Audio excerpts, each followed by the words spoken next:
What's up, y'all? Welcome to Team S Classes, our very first podcast. I'm joined here with my boy Ruben, my boy Ike.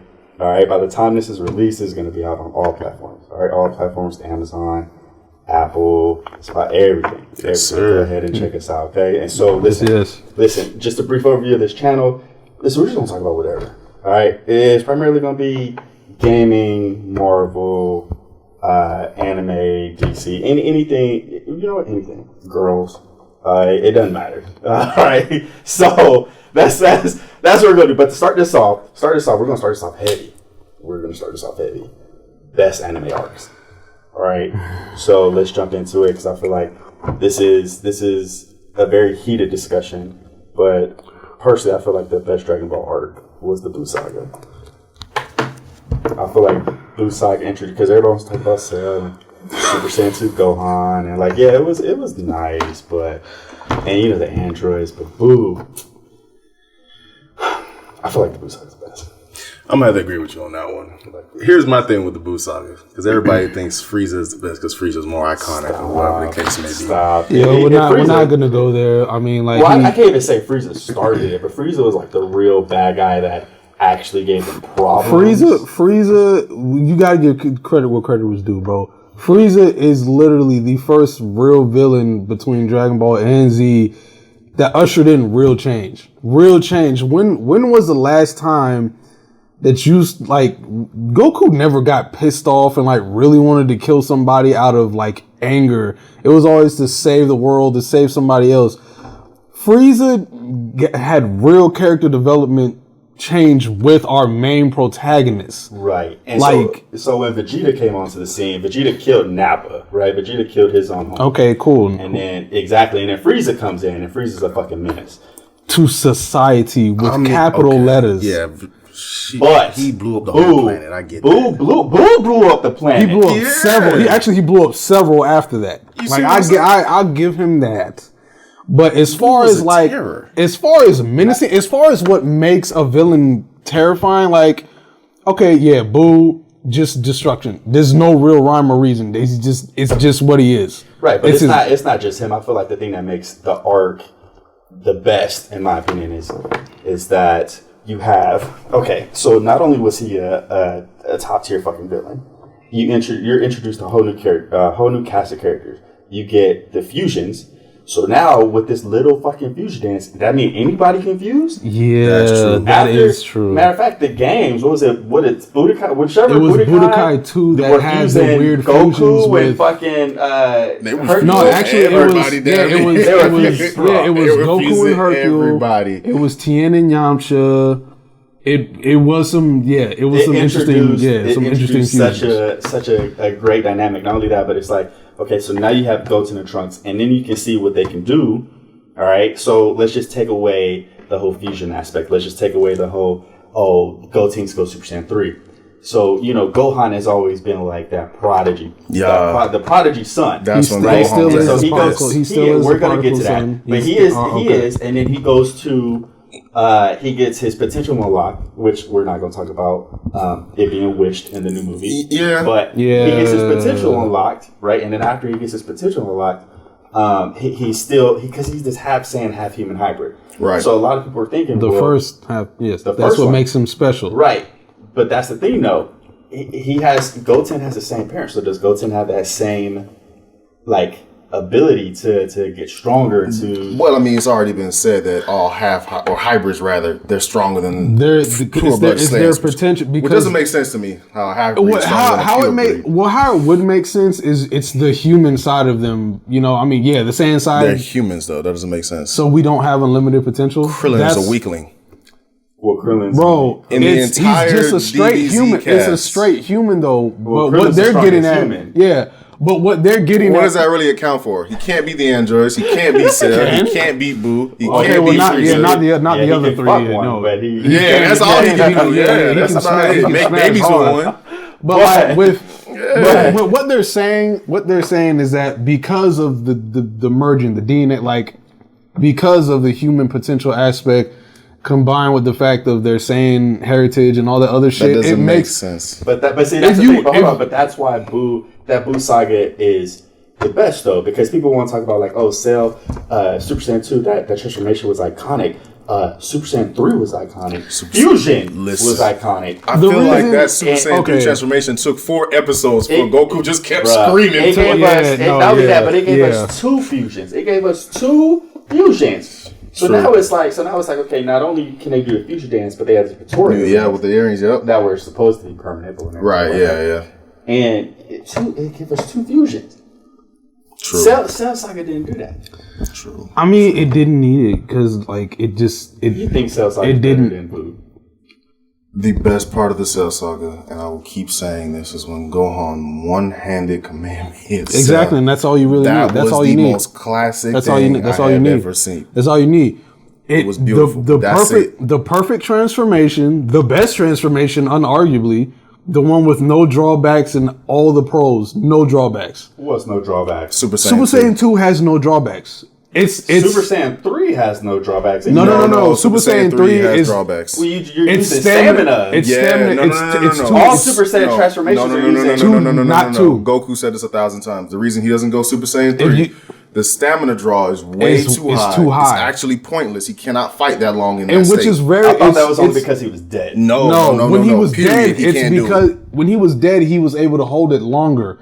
When he was alive and he was fighting, he could not. When he transformed, it used up all his time on Earth. But it didn't take that much of a taxing time on because he was already dead. But that's where I'm confused about, because in the Tournament of Power, right, he is drained from fighting Jiren.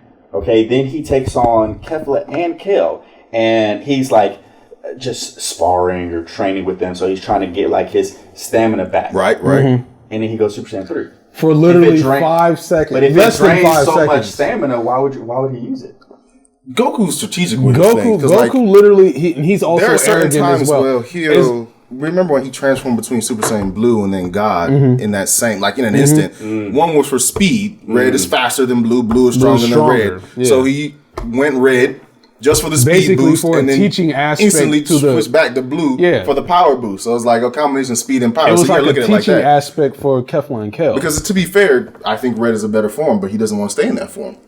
Stop. I love red. I love red. Red is dope. I'm not gonna lie, right? Red is dope, but it just makes sense. Like for me, I just feel like we never even got to see the full potential of red. He went toe to toe with Beerus. Yeah, for about like 6 episodes. I mean, and now after the movie, he doesn't use it anymore. I think the only other time we saw it was when Vegeta did it. Against Broly in the movie.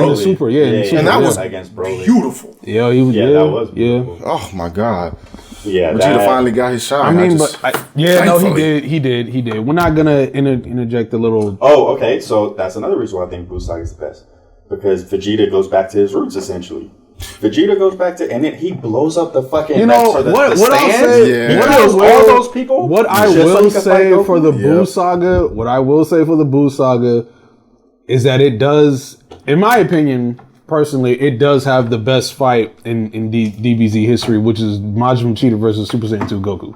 Oh, that fight scene. Agreed. That fight scene, the animation quality. You know what that fight reminded me of? Because even though it takes a lot of stamina, right? Goku was still holding back because he could have won Super very Saiyan much 3. so. He could have. That reminds me. A lot of people want to debate this, but that reminds me about at the end of Naruto versus Sasuke. Yeah. Naruto was holding back. Sasuke was trying to kill Naruto. Yeah, Naruto was trying to save Sasuke. Naruto was still... Now, I could see if, like, Naruto said at some point, like I have to fight in order to try to kill him, in order to, you know what I'm saying? Or hope I don't kill him. Yeah, hopefully. Hopefully I don't kill him. I have to do... Right, like I have to kill him or whatever. Naruto's holding back. He's trying to save his friend. Yeah. I feel like that's what that fight reminded me of. Yeah, I'll give you that. It was an amazing fight.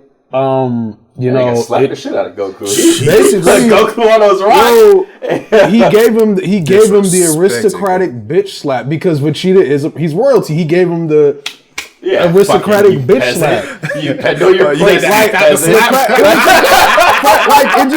It gave you really good moments. The dialogue, it was just like, how do you think it made me feel when you passed me by and redeeming and avenging our race? Then not only did you surpass me, but your son, who's a quarter of what we are, like half of what we are, overshadowed me Really? Like, but, so here's a question though. So he went.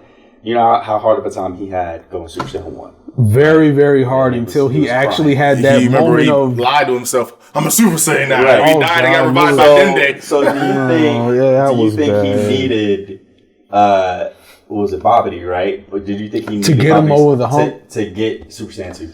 And I do believe that, because if not, he wouldn't have been able to reach it. Like, you don't think so? Nah. Not by the time he needed to fight Goku. No, not by the time. Not by that time. No, but I feel like if he saw Gohan, right? It wasn't like specifically stated anywhere that he was training during that time skip. Right. So, but I feel like if he would have saw Goku do it, Super Saiyan 2, he would have been. I'm locking myself. Goku. Yeah, Vegeta's Goku already was able to do it like over in other worlds. But like, saw that. Let's be real. Vegeta skipped Super Saiyan 3 and went straight to Blue. He did, because that's how hard he trained. Understood, and he also understood that 3 was just a pointless form. That's like that Super Saiyan 2 bulky form, that over muscular form. Super Saiyan 1 bulky. That was Super. No. That's 2. It was when they fought Cell. It was still Super Saiyan 1. It was just like, it was grade. It was grade 2. Grade 3 was Trunks going super bulky, and then grade 4 was Goku. Okay, that's overpowered. Grade 4, but and then grade 4 was fully powered Super Saiyan. Speaking of Vegeta going blue, Vegeta went Super Saiyan God by himself. He had nobody's help. Yeah, that's true. Because Goku had all the Saiyans. He did it by himself. Remember? Remember? Fucking he was able to do it by himself. He didn't need it. He trained with Beerus and Whis to go blue. He did not do it by himself. No. What they're saying, what Robert's saying is that he didn't need Gohan, Goten, Pan, all of them to use their power to go Super Saiyan. Because Goku used their power. That's to get to it. Well, you see, now that's kind of confusing, because remember the story was you needed 5 Saiyans to stand around you. First off, we're not going. That's a whole nother episode talking about the plot point, the gaps with Dragon. No, stop. Yeah, we're not we're not gonna do that. But hold on, before we get off topic with the arc though, I'm gonna have to still go with the Buu Saga arc, because another thing with Vegeta character development.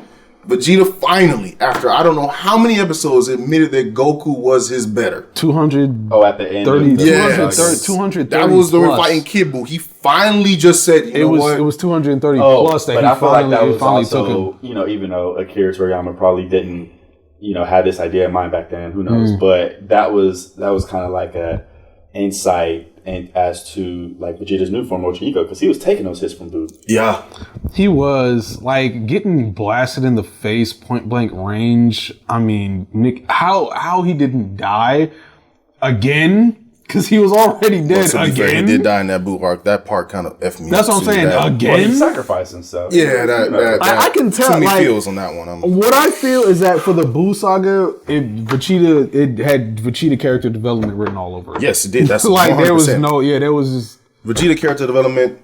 They gave us all the fan service in the world when it came to Gohan, when he just flew in and literally was start bitch slapping Buu, destroying Buu. Meanwhile, here's my thing. You run up on some dude, he about 8 feet tall. Gohan look like he maybe 5'11", looking up at you like, I'm about to Goku's only like 5'9". They're the same height, more. Well, Gohan is a little bit taller than his dad. You're right. On top of that, I think we had this discussion before. Buu had 4 different transformations. Fat Buu, the Dark Buu. Super if we want to, include the absorptions, because he absorbed Goten, he absorbed Gohan. 2 more, so then he went Kid Buu. So yeah. I've never seen a villain. The only thing I felt was that they just like he needed those. Is like either one, it was getting stale, and 2, they just needed to give him that so he could continue to just be more overpowering and more appealing. That's just how much of a terror Buu was. Right. So, like you said, people are talking about like, Frieza saga because Super Saiyan was so iconic, which it is. It is iconic. But the Buu saga is just, I feel like it really, that was peak Dragon Ball. It was. Buu saga was peak Dragon Ball. If we're going to be talking about Frieza, you remember there was a part where Frieza's dad told him there are 2 people you need to stay the fuck away from. Beerus and Buu. Yeah, I'll say that. You really want me to give it to Frieza when Frieza can't even fuck with Buu. But that speaks volumes for Frieza. Like, only 2 other people were above this man. Only 2 other... That they knew of. True, but at that point in time... They knew of. Yeah, but at that point in time... But at that point in time, Frieza was so cold that it took. Whoa, wait, hold on. Let's back up. Hold on. You said Cell will fuck over Frieza? Cell will beat the shit out of Frieza.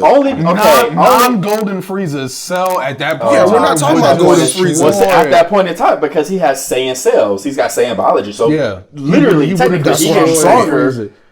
As much as I love Frieza, he would have destroyed Frieza. Now, golden Frieza, no. Cell will die to golden Frieza every single time.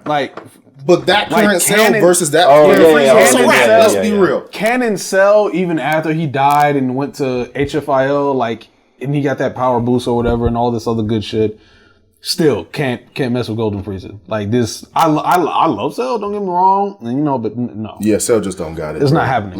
Now, pre-Golden, Cell would have mopped the floor with him. Cell was mopping the floor. Cell was a terror, bro. Cell literally, and the thing, what I understand about what you guys are saying about the Boo arc, different iterations bring a different element of the character and a different reason as to why he's menacing, terrifying, powerful, strong, all that other good shit. Like Fat Boo, the maniacal innocence.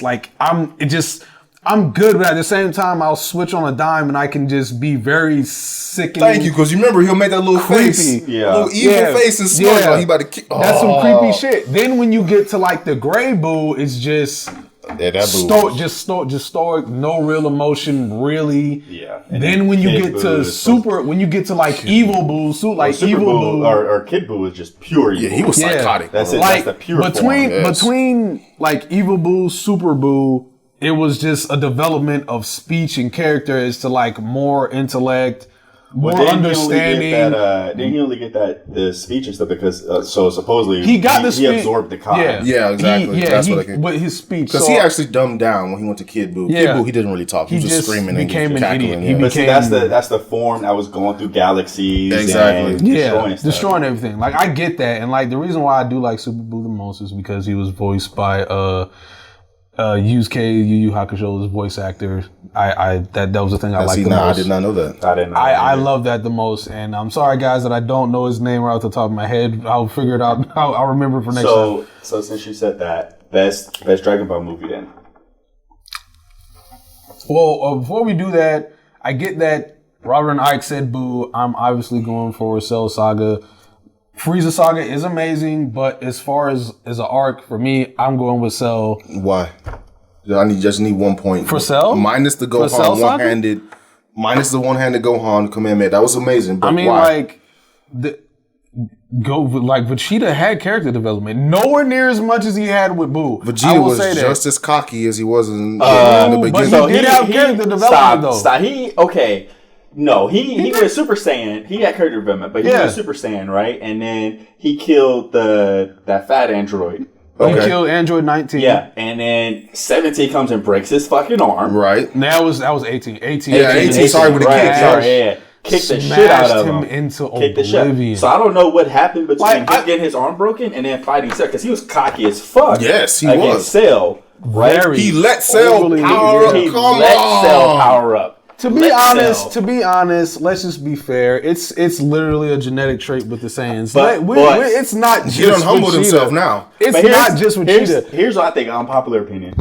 Vegeta could have killed Cell. He could have. If he didn't let him power up. No. Even after he powered up, when he did the final flash and he took off half his body. Yeah. Cell moved. Cell died to try to step out of the way just a little bit. Yeah. So if he would have did a head-on attack, or if Cell would have caught that blast head on, disintegrated, done.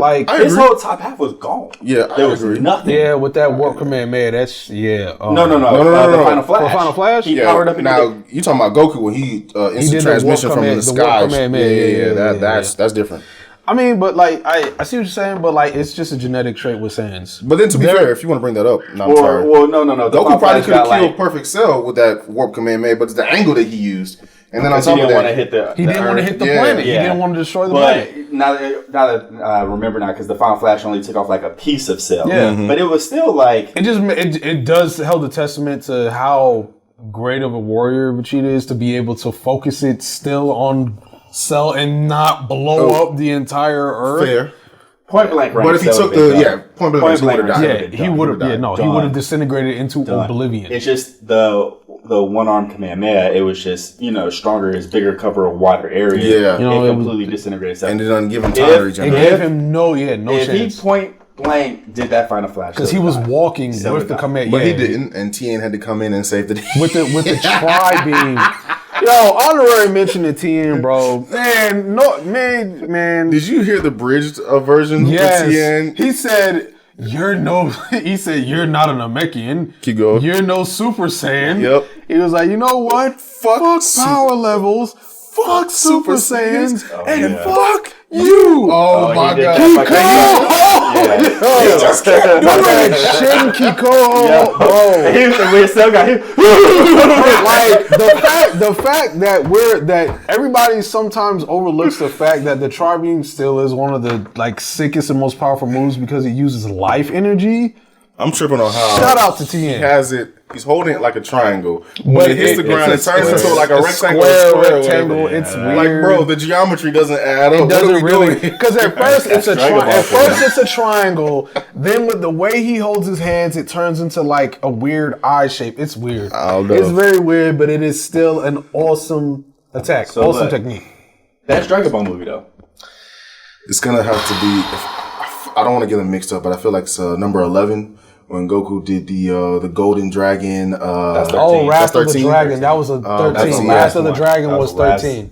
Z one. Yes, that was the last one. Okay. Oh, wait. So that was Wrath of the Dragon. No, that was the last Wrath one. of the Dragon. Yeah. Wrath and of the then Dragon. after that, it was like some with the OVA, the Christmas special or whatever. I always get them mixed up. Yeah, the eradication of the Saiyans. Yeah, we're on top of that. But okay, so I'm going with Fusion Reborn, Gogeta. Really, Gogeta, Janemba?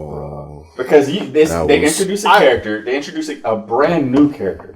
Okay, they introduced Broly, right? Everybody wanted another Saiyan. Yeah, so of course. I understand Broly, but his Broly's backstory was just it's weak, very weak. It's actually just random. It's kind of like, oh, he's here. I hate my. I hate my blood. My literally. His race, father, blood brother, brother. It's a great character. It's just his backstory, his whole they didn't premise put time for into being there. His reason for being there was just But Janemba, it was just that little boy fucked up in hell, and then it turned everything into like those jelly beans, or whatever. And then the dimension shifting jelly beans. It had this character that was pure evil. Right, pure evil. You saw the most of Super Saiyan 3. After Boo. Outside of after Boo. And he was having problems. Yeah. That nigga got his arm cut up. Right. Yo, shout out to that Super Saiyan 3 transformation. That was the cleanest Super Saiyan 3 transformation in history. Ever. Exactly. In history. I gotta give you that one. Yeah, I have literally. The first one was rough, but that one was just clean. Oh my God. I think it was, and then not only that, but when Vegeta gets there, and they're trying to, it has like the comedy mix, they're trying to do the fucking fusion dance, and Vegeta messes up twice. Right? Not just once, twice. So they have to run for an hour. Exactly. Yeah, shout out to Frieza for getting his ass whooped for an hour. Dragon Ball Z. He caught them hands. Frieza caught the hands for a full hour. You know what? I was about to say, Frieza's the strongest character. You're taking hits for Broly for an hour. You're not taking a beating, bro. You're not taking, but you are taking hits. Like, Frieza has the best defense in all the time. How did I forget that? Yo, Frieza. Bro, I mean, when he was getting Frieza was getting mopped by Goku with full power Super Saiyan, he was still fighting. Like, that was a hard fight. But that's not the first time Frieza's been just taking hits from. I feel like he did that another time. Was that against Jiren when he just kept getting his ass beat? Waiting for No, that was Topo. Jeez. There it is. Yeah, Topo was. You had no choice but to feel for Frieza on some level, bro. Jeez. That man started crying. That single tear as his skull was getting crushed. That was rough. Frieza has by far the best defense. Yeah, no, he's got a tolerance for pain that almost makes it. For him being an aristocratic, snobby little bitch ruler, that man, that he's tough. That man is tough. Yo, so okay, favorite movie, Ruben. Favorite Dragon Ball movie. It's like I'm not gonna outright say I want to say every Broly movie except for Bio Broly. Bio Broly was just that was weird. God, we're gonna strike that from the archives. It didn't count. You're good. You're good. It didn't count. You're good. Go ahead. God, can I just say all three, like Broly, Legendary, Second Coming, and just Super? Can I just say that? You want to combine them? Damn, can I just? You just like all the Broly movies, basically. God dang, I love that nigga. For what? God, I love those movies, bro. First, legendary Broly fucking mops the floor with everybody. Literally just decimates everybody to the point where it doesn't even seem fair. Hold on, let me backtrack. That's when where Trunks came in, right? Yeah, when Future Trunks. Oh, Future Trunks. No, that was bad. No, that whole movie was bad. No, not the movie was bad. I mean, the beating was bad. The beating was hard. Like he's literally like it was bad. At one point, beating him out of Super Saiyan transformations. That man literally is just standing on a spire and effortlessly dodging Goku and Piccolo. Oh, Goku and Piccolo, and this is Piccolo with like what? After he fused with Kami, so he's Super Namekian. What? Technically, it's Super Saiyan. Technically, it's Super Saiyan Namekian. Then you're beating the shit out of literally everybody. Yeah, he's stronger than Four Super Saiyan. Four Super Saiyans. Well, that's because of Broly's Super Saiyan type. You know, there's a Type A and Type B. Type A and Type B. Yeah, he has a Type A. I'm talking about Gohan. Like Piccolo's stronger than Gohan at this point. Yes. Oh yeah. Because Gohan hasn't been training. He hasn't trained how evolved. Yeah, and he's so I mean, whooping his ass. Yeah. It literally takes all of them combining their power when for them to do anything. To be fair, they had to do that every single time. So here comes Second Coming. Every single time. Second Coming is iconic for the reason of the family Kamehameha. First the music in those old school 90s, early 2000s, that rock music fucking hit different, bro. That shit made you fucking get hyped for the movies. Like Drowning Pool, Finger 11, fucking all that shit. You remember all of this. Dude. How many times have you watched it? That's what I'm trying to figure out. I have the collection. I don't doubt you. I have the collections. I have the collections on DVD in the limited edition Steel 10 fucking covers, bro. So anyway, then Second Coming, bro, the soundtrack. I mean, Vidal's always getting her ass whooped. I'm not even gonna cap that. Vidal has no business fighting, period. Really, none whatsoever. Oh, I taught you how to fly. Let me fight with you guys. No. So the fact that like Second Coming, better quality animation, obviously because it's a bit of a newer movie. Broly comes in and fights Gohan, adult Gohan, not Super Saiyan 2 Gohan, unfortunately, but adult Gohan. Does he? I don't think he does. Until Super, because he does in Super. But after he gets stabbed, basically in the Buu Saga. After he goes Super Saiyan 2 at the tournament, and then those two dudes come up. He never goes Super Saiyan 2 until Super, which is sad. Yep. Because of his lack of training and his personality style it's what counteracted with his ability. It just not even that. It's just a lack of training. Yeah, the lack of training. Because during the movie when he tried to go Super Saiyan, that movie was terrible. It didn't work. Resurrection of F. It didn't work out. He transformed and literally passed out from the transformation because he couldn't handle the strain. Yeah. Just like he was in an ugly tracksuit. Tracksuit, skinny. They even joked it with putting in One Punch Man. Like it in wasn't season 2. like anything but just training. Gohan just got soft. Yeah, he got as fuck. He became a family man. Not soft. SAWFT. So and then like I said, Second Coming, Family Kamehameha. Then we fast forward so many just decades to Super Broly, where he's canon. Oh, you're throwing Super Broly. Yeah, he said all of them. He's canon. Oh, I was talking about Z. But okay, if that's the case, then yeah, the Super Broly movie is definitely the best Dragon Ball movie. He's canon. His design is fucking sick. A brand new backstory. His backstory is better. Works way better. I thought we were just talking about Z, but then Super Broly. Then we actually go through his forms, like just base powered up form, strong as shit. Right. Go Super Saiyan, not Super Saiyan, but enraged Saiyan, you know what I'm saying? Basically the powers of an ape, but in form. His Saiyan form, yeah. Like, bro, and then when he goes full Super Saiyan, bro, the man's eye retina breaks away. This man's eyes turns red. This man causes a goddamn supernova with his abilities. And then, like you just said, he beats not one but two Super Saiyan got Blues. Him running. Ran through both of them and then just literally hold Frieza for a whole hour until they came back. Super Saiyan Broly is beating the shit out of Frieza for an hour. Destruction. Super Saiyan Broly giving Frieza those hands. I mean, like we said, defense. Yeah, defense. He's A1. It's Frieza's defense is just ridiculous. It can't be fucked with. Frieza's like literally, hurry up. So like with I'm getting killed over here. All Broly except for Bio. God, I wish they would just strike that from the archives. Like I said, it never happened. So, like what? So we've all named our. Wait, you named yours, right? Yeah, 13. So I would say Super Wrath Broly. of the Dragon for our boy Ike. Super Broly is for sure. Fusion Reborn. No, Super Broly. Super Broly. Okay, yeah, because we're adding all of them now. Okay, Yeah, cool. we're all fucking. So we named though, but like, what would be an honorary like mention for you guys for the DBZ movies? Out of all the DBZ movies, what would be? I would say just like a moment. No, I mean like outside of your favorite, what would be a second honorary mention? Oh yeah, for so you? the runner-up would be the Fusion Reborn. Fusion Reborn. Okay, so with Ike, you said Wrath of the Dragon, but what would be a second one for you? It's gonna have to be the Broly movie. Best animation. Broly. Goku showed some new powers. I didn't know he Yeah, had that psychic we abilities didn't or even whatever you want realize to call that that crap. Using Ki held him in The place. further development, dude. Then, as far as I'm concerned, Vegeta got some shine. Yeah, Vegeta got. I'm a Vegeta fan till I die.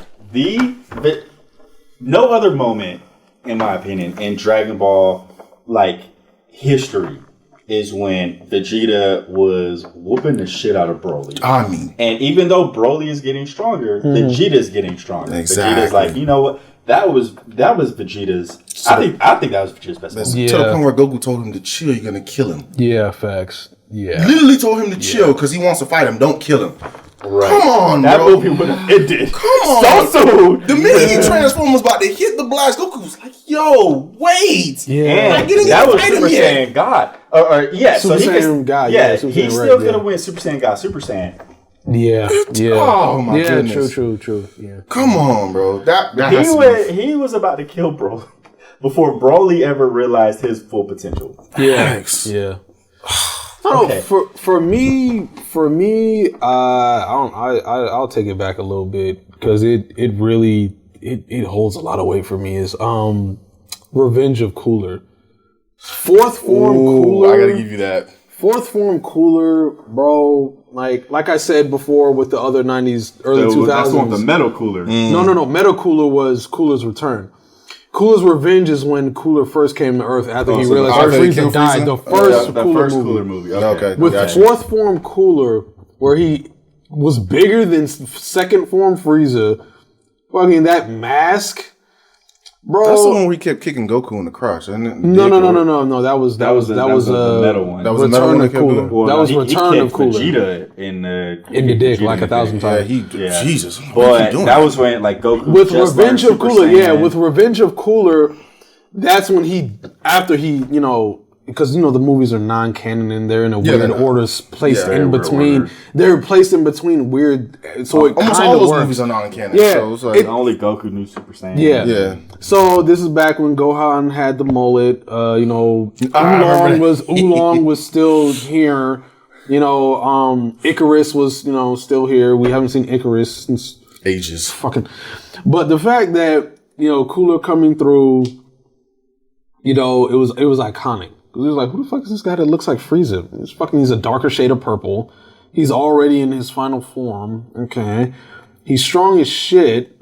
You know what I mean? Like, what the fuck is going on? You got these other reject fucking special Ginyu guys, like yeah, well, let's not talk about the Ginyu Force. But then you get Piccolo, and we can all agree on this. When it comes to like interests in the DBZ movies, Piccolo literally has it like in spades. Like Vegeta has his moments when it comes to interests, but Piccolo has the best interests in all the DBZ movies, bar none. Have you seen the newest one? No. You haven't we seen discussed this, and you. Oh, okay. You don't want to watch it with subtitles. You want the English dub or whatever. No. I like subtitles. It sounds better than subtitles. Oh, okay. So yeah, no, but. I'm leave it alone then. I'm just saying, like, is outside of this new one that I haven't seen yet, can you not say that Piccolo has the best interests? Since we're minusing that last one, yeah, I'll give you that. Okay, cool. Because like, bro, that's gonna be a whole Lord Slug, the dude literally comes out of nowhere, fucking grabs the dude, throws his ass into a fucking skylight, and just fucking flips his cape around like a fucking G. Okay. like the Revenge of Cooler, bro. He fucking blasts one dude in the fucking back, fucking just out of nowhere, cape flapping. Shout out to Tyrone Magnus, cape flapping. Okay, beats the shit out of these guys who are giving everybody else a problem. Like, okay, like fucking the Broly movie. Like, come on, bro. Like Piccolo Piccolo comes in at the most clutch times that you need Piccolo. He's a real nigga, figuratively and literally. Oh my god. He is a real nigga out here. Green. That nigga is black, and you know it. We're not even going to get into discussion on Piccolo being black. That's going to be a whole nother topic. All right, we'll leave that alone. Revenge of Cooler, my second honorary mention because soundtrack awesome. The whole soundtrack was Drowning Pool's fucking Sinner album. That shit was amazing. That shit got you hyped as shit. This nigga ate. He didn't eat. He basically slid through a whole fucking Kaioken times 20 Kamehameha. He did. I just came up and bitch slapped the nigga back down to reality. Yes. Oh, he just wow. popped his head up. Like, yep. Like his level of control, his Damn, how did I forget that? Get the fuck out of here, bro. Like that's my second honorary mention. Wow. Like that just takes the cake for like second tier. Like if Broly Super and Broly wasn't here, that would be my number one movie for DBZ. All right, so let's move on a little bit. So, what is best art for Naruto? This is including base Naruto and then base Naruto and Shippuden. Yeah. Oh, with man. Pain. Yeah. I have to give it with Pain. Listen, village is destroyed. Naruto comes back. Jesus, Come on. He walked into their fucking. Come on. Pain went to where they were at. You know, Orochimaru keeps like, because he used to be a ninja, he's like sliding in and out, being all sneaky. Itachi is being sneaky, right? Itachi's not really he's an anti. We know his story, but let's just for the sake of argument. Pain walks in this motherfucker. Oh my god. He decimates. He literally own y'all. Shinra Tensei and blows everything away with literally no effort, no emotion, just I'm here to do a job, I do it. You get not only that, but you see like, you know, because Naruto is, you know, he has his like talk no jutsu and everything, which he did use on Pain at the end. Yeah. But before that, Naruto's ready to murder this dude. Yes. Naruto literally loses control. He was pissed beyond belief when it came to Hinata, and he just was not. But you can't be touching nobody's woman. No, like that, bro. No. Bro, when he stabbed her when he fucking stabbed her and then fucking ripped her, like, I was like, oh my god, she's about to die. Yeah. Yo. She tried her best though. Wasn't enough. I feel like that Pain art brought out, Sakura didn't do shit, but she never does. Like, that Pain art brought out, she's just there afterwards. Even though they're all fighting, right? Like, we always knew Kakashi was about it, right? Yes. Of course. But for Pain to know who this dude is, and Pain is like, you know, he's not somebody that this fight, I should not let this fight drag on. Right. I gotta hurry up and kill it. Like, Kakashi had Yeah, only people that give that kind of respect, you just have to. Kakashi. You had that level of respect. Kakashi had it. Speaking of, before I don't want to get too off track, but Jiraiya also had that same moment with Itachi and what's my man's name with the sword? Kisame. Literally, they want to fight Jiraiya. That's like they had that moment. Jiraiya is the only person who is looking at Itachi in the eye. Yeah. Right? Yes, Kakashi did it. He got caught in the Tsukuyomi. Yeah. And Guy is like, oh, well, you got to stare at their feet. Jiraiya comes in like, bitch, try it. Right. Facts. And he has to use Amaterasu to get out of the Toad's... Toad Sage. He can't use no regular ass fire. No. Itachi even said it like, if he were to fight Jiraiya, there's no way he would survive. They're either going to both die or one person. Like, there's no way. Yeah, that's the level of respect, the badassery, the fucking... Two Atatsukis are looking at this man as like, nah, we can't do it. Well, we're not fucking with you today. My man's with the sword was like, there's no way I can win, but you might have a chance. It took all 6 paths. Come on, bro. It took all 6 paths. Because 3 of the 6 paths were putting up like a pretty decent fight. But that whole time he was trying to figure out like the gimmick. Yeah. Why do they all, like, he was like, he saw Yahiko and then he saw like the Flash. So he was mentally and emotionally like distraught. And then he's trying to figure out why do they all have his eyes and things like that. They all have their Rinnegan and all that. Yeah, exactly. And so, you know, and then it finally takes all 6 of them to kill him. But it was like I feel like if he would have had information from the start and if he would have knew like the setup, he wouldn't have died. Yeah, there was no way. I feel there's no way he would have died. Period. If he had known that they were being controlled by from another another location. Yeah, it would have been, but we're not going to talk about the Edo Tenseis because that's just infinite chakras. But it'd be enough for him to summon a few toes to figure out what the fuck is going on. Like he had enough to summon like. But he was so once Yahiko jumped on us, he was so fucked up. Yeah, he was distraught. That's really what kind of broke it for him. Even with lack of prep, Jiraiya was still giving them some work. Like a serious fucking problem. Zero prep.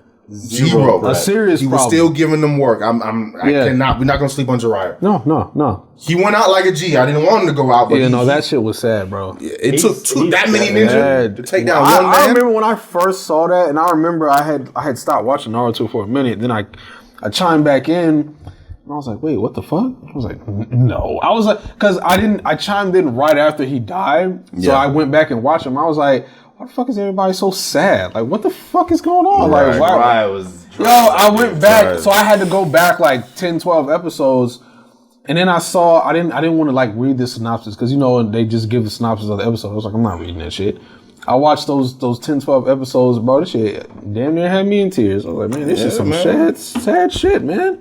What village did he die in? The land of the waves? The rain. Yeah, it was the rain village. It was rain, yeah. Like that is a sad. And he just sank to the bottom of the ocean. That is a sad fucking place to die. But he had to sink to the bottom because if they would have brought his ass back and we're not gonna talk about Boruto. That's a whole. Yeah, that's a different story. We're not gonna do that. Minus Boruto, he comes back with Edo Tensei. Him plus Minato? Stop. You know what? Infinite chakra? Yeah. Student and the master together with infinite chakra. Well, to be fair, Minato, First off, before we go talk about it, the creator already stated he fucked Minato over because he was having issues with his own dad. All right. So it makes sense. It makes sense, yeah. It made sense why he did that. It made sense. Okay. Well, Jesus. Before we get distracted again, back to the arc. Pain arc for Naruto. Yeah, no. Hands down, best. Like there are other arcs that Naruto got as serious as I've ever seen him in my entire life. As far as I'm concerned. He got serious on the bridge against Orochimaru because he wanted to get Sasuke back. Yeah. So he goes Four Tails. Yes, sir. Yeah. He sees Hinata get stabbed. And he loses. Because he thought she was about to die. Nigga, we all thought she was about to die. On top of that, after he saves the village, finally, after, 300 episodes, the village finally gives that man the recognition that he deserves. Facts, yeah. Speaking of which, for a village, it's okay because Naruto, they have blood and everything. Yeah.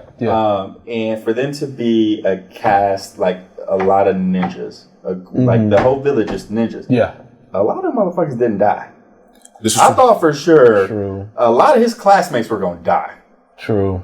This is true. Because they got fucked up a lot. Like Jiraiya died and Minato. Right. Neji was R.I.P. You have Itachi and Obito literally massacre the Uchihas. Yes. Right. So you have these like traces, these elements of just sheer random violence and chaos. Yeah. True. All of Naruto's classmates live. All of them live? Except for Neji. I mean... Okay. If we're still focused on the pain arc, technically, majority... They were all we didn't know who all died. If I'm there were random people who died. But Pain brought everybody back. Basically, almost everybody back. Yeah. Oh, wait, at the end... Kakashi was supposed to die, too. Yeah, Kakashi, But... Okay, keep Kakashi. Half of Naruto's classmates should have died. I mean... They're low key. Keep plot Neji. Armor. They're low key. Plot armor. Come on, this film's plot armor. Neji, but get rid of. Tenten. Don't say. Tenten can go. Yeah, Tenten can. What did she do? Why did I know that you guys were either going to say Tenten, fucking. Let's leave the arc alone. Choji. Tell me Tenten's best moment outside the Chunin's exams. Just tell me outside of that. Not even. She didn't do it. But that's the best you're gonna get outside of that. Listen, not even. I'm just saying. I was like, no, that's because I said that because I knew we were all gonna be in agreement. Oh, okay. I was like, on defender. I got worried. I right off the bat, I was either gonna be Tenten or Ino. Tenten, Ino, or Choji. I was like, bro, either one of them three. Ino has too much plot armor. Her dad is like one of those higher ups. There's no way. But see, that's the thing. Is if you go off of like her dad, then you can see because Naruto. Same thing with Shikamaru. Naruto reaches his dad's potential, and then Shikamaru makes all the sense in the world. So if you see Ino's dad, you know what I'm saying? You're just like, oh, that's the level Ino can strive to be. Like she could have stayed. Tenten dead. Fuck Tenten. Choji dead. Fuck Choji. Yeah, Choji didn't really have that many moments. What's the dude with the dog? Kiba? What? Kiba? Kiba can die. I like Kiba, man. Kiba can die. Fang over Fang, nigga? No, him and his Hokage dream can die. Oh, Fang over Fang? Hey. I wish y'all could see my face. I don't know if I agree with what this man just said. I like Kiba, bro. You mean to tell me in a land full of ninjas, in a land full of ninjas, right? They had a massacre the other day. That massacre happened. Sasuke was still in school. You know what I'm saying? All these people are dying. All these people, and your whole class made it? Your whole class made it. The whole class lived. I mean, how the whole class live? No. I can't with this man. I can't with this man. Kiba can die. Tenten, useless ass, can die. They should have saved Neji. They should have saved Neji. They should have saved Neji. Yeah, that shit hurt, bro. I ain't gonna lie. Choji died. Yeah, I wouldn't have been mad if Choji died because he doesn't really do anything. Neji had more impact because his backstory, his little arcs, everything. Like he was in the show more than the like. Here's the thing. You know we're getting sidetracked, but this is why. Here's the thing. This is why I feel like they should have died. Yeah. Right. Some of his classmates should have died because if you look at the first Hokage, Hashirama, and when him and Madara were around, right? God, did Madara have 5 or 6 brothers or something like that? Yes, and they all died. Nigga, they all died. Tobirama died. Well, no, Hashirama died first. Then Tobirama. So kids dying ain't nothing new to Naruto, right? You so you gotta kill Minato. I mean, okay, I'm just saying, you gotta kill Jiraiya. All right, you and gotta his mom. Don't forget his mom died too. His mom died you gotta too. kill what? Kushina. You gotta kill Kushina. Yeah. And you gotta kill. Jesus Christ, what was Shikamaru's sensei? Asuna. Hokage's son. The third Hokage's son. I forgot what the. Asuna, third Hokage's. My man was clean. That man he was cold. You're killing these it was teachers. A fucked up. Yeah, it was a you're fucked up killing these way. teachers protecting. You're killing these teachers protecting these kids. But when these kids go off on these dangerous A class, S class, they survive. Missions, you mean to tell me Tenten survived an A class? Really? And she's a D rank. She's a weapon. She's a weapons master, man. That's the only thing that they gave her. Saver. Let's back up again. That's the only thing they gave her. She's the only weapons master in the entire. That's it. Nobody. That's true. That is the truth. She's the only one. No, Sasuke has that same fucking scroll.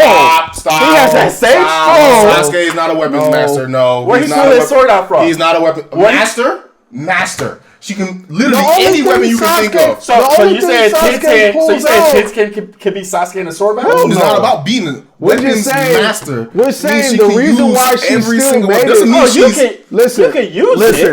The reason that's why they didn't kill her. You wanna know why? She was the only one that didn't really have outside. You know why nothing happened to Lee?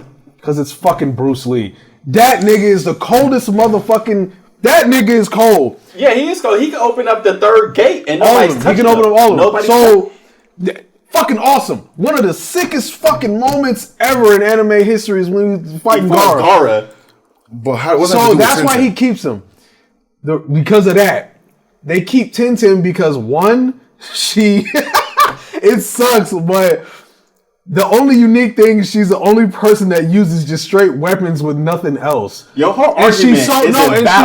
I'm not saying that. You gave all these points of why Rock Lee should be alive. No, I'm not saying uniqueness. That's it. Uniqueness. That's why they kept her. That's it. If we're gonna go off that point, fine. That's she's the only one. That's the only reason why. Because she's just unique. Right. That's but it. If you take because she uses that big ass scroll. That's it. And she makes all these weapons pop out. I get that. Nigga, in the beginning of Boruto when they fight Momoshiki, what does Sasuke do with his one arm? He takes out a scroll with all these weapons, And come on, he doesn't do it on that. But level. he doesn't on what on 1010's level. What 1010 will bring out like 1,000 basically weapons. did 1,000 weapons. Listen. And she's only using. Her moments were subpar garbage at best. Okay. But like so when she did pull out all those scrolls. If we're talking about all these weapons, right? You saw B. B has what, 7 or 8 swords or whatever. It's got like 16. Okay, B's a sword master though. B is a sword master. Right. So if 1010 is a weapons master, why didn't she have a fighting style similar to B? You ever heard There's Jack no of way. all trades but master of none? Exactly. Which That's is why exactly she should have what died. There's no Which is way. why she should have died. How's she supposed to use a fucking ball and chain, a samurai sword, kunais, and then a bow and arrow? Nigga, when's the last time you ever saw a nigga use a sword that's clutched in his elbow? Bro, he trained to do that. She can train it. But she's gonna train to use 1,000 weapons all at the same time. She has too many, bro. No, like we can't do that. 2,000, bro. We can't do that. When she talk about if you want to talk about uniqueness, and she shouldn't have died because of her uniqueness. Literally, every character in Naruto is unique in their own little way. There's like imitations or like better versions. Minato's Flying Raijin is just a better supreme version of Tobirama's. You know, 10 times better than his fucking. But they're still, unique in their own way. Yeah, everybody in the Naruto verse is unique. If that's the case, I mean, well, true, because like there are weapons those 7, are all we can give her. And then I get what you're saying. Like, okay, the 7 deadly swordsmen of the like. I mean, all of them are swordsmen. It's just that they have different swords and their personalities are very different. Yeah, shout out to Zabuza. So what happens if she loses the scroll with all these weapons? Well, she's done. She's fucked. No, she should have died. Her taijutsu. Listen. You want to know why she didn't die? You know the biggest reason why she didn't die. Why? Who were her teammates? Oh, Neji and because they saved her. Then thank you. Same thing with Sakura. Their team synergy. Thank you. Naruto beat. Thank you. But here's the thing. So that's the only reason. If you look at Ino and Choji and Shikamaru, they had their dynamic. They worked together. They had no choice. They worked together. Individually, they were not doing enough to fucking survive on their own. But Ino by herself is getting fucked up every time. But Naruto and Sasuke by themselves are a powerhouse, right? They don't. The only time they really kind of worked together was when they sealed Kaguya, right? Yeah. Same thing with Neji and Rock Lee and Tenten. Yeah. Right? So they don't or their powerhouses by themselves minus Tenten. Mm-hmm. So Ino has to be alive. Ino has to be alive because she works for the team synergy to work. Exactly. But Tenten does not need to be alive. They still had team plays with Tenten. They still Ino does not need to be alive for that team to survive. Choji and Shikamaru are more than enough to handle most situations. Shikamaru already has. Let's be real. Shikamaru has 1,000 plays in his head already. That nigga is a genius. He is a genius. That's one. His dad even said, Choji's ability to expand and all that. He's just brute strength. Broken. You cannot tell me Shikamaru will not use brute strength to his advantage. Shikamaru is just too much of a genius. Didn't Choji fight that sound? One of those sound ninjas? He won. Yeah, he won. He beat him. He had to use his butterfly transformation. That's fine. Which is only brought about by it's not his natural strength. It's only brought about by like these drugs, right? So because he pops that pill and then he goes into his butterfly. You do know that like as it goes on, he doesn't need it. Yeah, eventually he doesn't need it. So I mean that's because his daughter, she ends up doing it naturally too. Yeah, that's burns calories now. That's okay. Like I said, a lot of their classmates should have died. He just went right back to it. So those kids should not exist. He doesn't want to. He don't want to give it to him. Listen, I understand. Another big point is because she's so fucking forgettable. So like, why kill her? Why kill her? Because why kill her? She's so fucking forgettable. When Neji dies, everybody's like, everybody fucking teared up. But if Tenten would have died, he'd be like, oh yeah, Tenten died. If she did, I forgot. That sucks. We're gonna go to our family's house, whom we've never seen before, don't even know off screen. It's the truth. It's off screen. Like, you know, or we already visited them off screen. We went to their village. She's not even really from Hidden Leaf. She's from some other random village. No one cares. Some buy adjacent village. But she's forgettable, bro. She's extremely forgettable. She should. She's forgettable to the point where she only had one appearance in Boruto, and that was it. It was over with. She's some old lady at a shop or doing what I don't know what she's. That's it. She's working at it. Working as like a flower girl or something. Yeah, she works at a flower girl, but she's still at the headquarters research and she still is important. Sorry, intelligence gathering. Intelligence. Yeah. Literally, she's still fucking she's literally important. Doing what her dad's doing. Basically, just not as good. No. My man's different. That nigga, that's some sick shit. That's some sick shit. So okay, best Naruto movie. Oh man, man, I'm just to gonna be go. fair, I'm just gonna go with the like last. too many of the Naruto movies. I'm just gonna go with the last. I couldn't. For me personally, the last is when they're adults. Yeah, it's just development. They're grown. Is that the one where he meets his dad and like Naruto kind of blows up the moon with his chakra? Is that that one? Yeah. Is that the one where he met his dad? Is that? I don't. I didn't really like the movie. Didn't they have like a dream or something? And so then, like the Akatsuki or who they're supposed to be, which is like the. Ruben knows. He's thinking about. Go ahead. The problem is the first. Damn near all the other Naruto movies outside of the last are really fucking forgettable. Yeah, they're very forgettable. I watched them once and I just never want to watch again. One, they're going to the frozen tundra to get some special scroll or save somebody or some fucking flower. The other one, Naruto's in fucking prison with all these blood weird sealed motherfuckers. Then there's another one, like they're super fucking forgettable to the point where that's why the last stands out, because it's the one that mostly everybody watched, remembers, and likes because of the full development of the characters, because they're adults. They've been through all their bullshit. We've gotten past all this other sad shit that everybody's gone through up until that point, until Boruto. Please don't talk about Boruto. Okay, my bad. Until the next gen. Okay, see, next gen. So I'll take that. I'll take next gen any day. It holds. That's the only movie that you'll really even want to fucking watch, to be honest. They have the other movies on Netflix. I'll never watch them again. I'm sorry. Like I watched it and I couldn't remember anything after I was done. They're very forgettable. They're just very forgettable. Like when you think of movies like fucking like Bleach movies, you remember those. Diamond Dust Rebellion, you remember those. Oh my god. So since we're gonna talk about Bleach, best Bleach arc.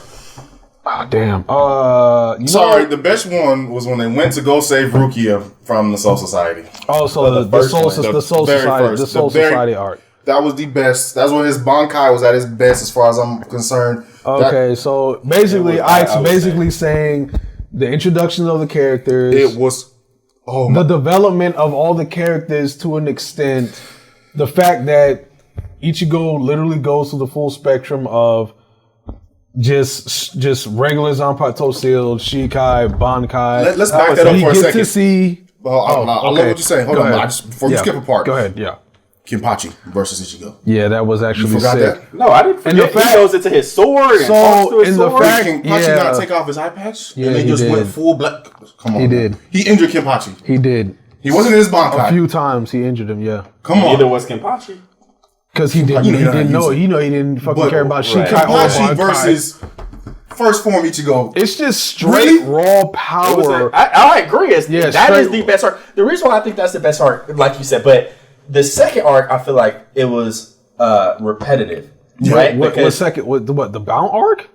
No, that's a filler. Yeah, that's a filler. I'm talking about with the Espada. Yeah, the Espada are dope. Don't get me wrong, the Espada are fucking dope. However, I feel like it was just the same idea, because instead of Rukia getting kidnapped, you have was it Nell? It was no. It was Inoue. Inoue. Yeah. She gets kidnapped, and instead of the captains, you get the Espada. Yeah, and instead of it being Byakuya that he's fighting, it's Grimmjow and Ukiura. Now his transformation with the full Arrancar Ichigo God dang. But he didn't fight the Rimjaw hole in like his that. chest. No, it was Ukiota. No. Yeah. And he Rimjaw slaughtered. can't mess with that. He slaughtered Ukiota when he transformed into Arrancar. Dude. Yo, like, that was that's the another best. iconic in Well, anime period. That is another iconic That's moment. iconic. I don't think it's the best transformation. It's the second best because his final. The Mugetsu. Yep. Mugetsu, yeah. But still, Look at Ike's face. what you think that transformation was better than When he his final? loses all his powers? Where he, That still was a dope basically. transformation, a dope attack. He put up on eyes, and first off, here's the thing: he put up on He eyes. was naked and had bandages over his face. He still slaughtered. It was a scar. I will it take- was a scar. After, what's my man's name that used to be a Soul Reaper? His dad. No. The one with damn. After There he are a lost lot his of- powers. there are a lot Hold of on. After people he that lost his were- powers, he was training to get him back with a little pass. Yeah. Ginjo. Thank you, Yeah. Ginjo. That transformation, that outfit, Oh, you that mean- sword. Oh, Ginjo's transformation. No, not Ginjo. Ichigo. Oh, Ichigo. Oh, when so he got after his he powers back. stole his powers again, Yeah. after Ichigo He loses stole- it he again, basically again. stole- he and basically then the took Soul his Reapers full pop brain. up and give him back and Yeah. stab him. Yeah, and, whatever they do. yeah. That And one? That one? The outfit change, all that was clean. Yeah, his sword did look better. Listen, the design, it was way the better. design for Ichigo was way better. It was a Design. smoother look. I love the layout, everything. Like the design, Way more. wrist, Fuller, arms, yeah, everything. I feel like he had every gloves. character- Yeah, he had gloves. That shit was actually hot. Ichigo that with the Bleach, the show, every character is the second best dressed characters in all of anime. I feel like the first one is. Yeah, they're in terms of transformations, yes, their I'm gonna give style, that. Their yeah, transformations their fucking are- style and transformations are stupid. Yeah, but when they in their like normal clothes, none of the captains can dress properly. I don't even know what. No, they none put on. whatsoever, I don't because know they what don't- the they artists don't know are, how to. like drawing, but like They why don't would you know make how. them? They don't know how to. They only know Soul Society drip. That's it. Yeah. Which is why they look so fucking sick in Soul Society. Yeah, okay, that's fair. Well, okay, you got Soul Society. Which one was yours? Soul Society, the first one. For Bleach, yeah. So not Yeah. not the Arrancar Espada art, not Hueco Mundo. No, he said it was a cool art, It was, but a, it's not cool, the it best. was a good art. Yeah, it was a good transformation. It's just it was a good art. repetition of, It oh, is we a gotta save repetition. It is a repetition. I mean, for me, yes, I do like. I'm not gonna lie, I do like the first arc. Yes. Best moment in the arc where Ruki was about to die. By that. Ichigo came through. Oh, and just- he stopped. Come the on, fucking, he didn't even unsheath the Zanpakuto, so he just held it. You good? while the Phoenix or He's whatever. over here just can't. Come on, Best dude. come on, And then he fights I- her brother, and then he does his Bankai. Yeah. boy. We thought the Bankai was gonna be something completely different too. Because you're looking at everybody else's Bankai. like no, it made because like Byakuya thought it was fake. it was like there's no way a Stop. Bankai could be so tiny and cumbered. Like what? But then again, it's like at that moment though, whatever, because you see that Bankai, and even at that point when that episode aired, Yeah. the manga still wasn't done. Yeah. With I remember the Arrancar arc. Yeah. You see what I'm saying? So we still didn't get to see his true Bankai against the Quincy's. Yeah. What's his We face? hadn't seen that. Fuck, I forgot his name. It'll come to me later, guys, because I can't remember his name, but I know who you're talking about. I know who you're talking about, dude. Oh man. Okay, so as far as the arcs, man, the Hueco Mundo Arrancar arc for me, that's my favorite. I think the only thing about that I like arc that because was Chad. oh, And my only reason when for that is when he did El Diablo Thank and you. El Gigante. listen, Chad. I don't know for whatever reason they just don't want to give that man his shine.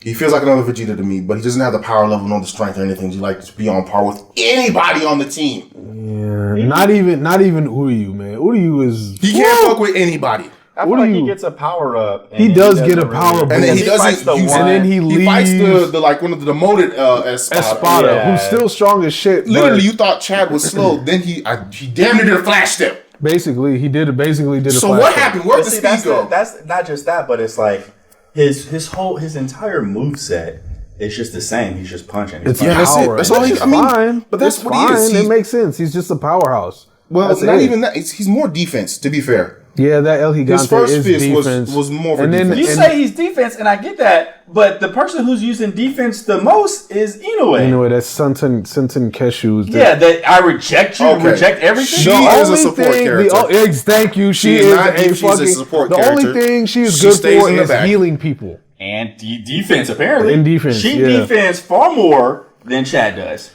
Yeah. Fine. Her defensive I'm capability not is even better gonna than take that from you. Chad's.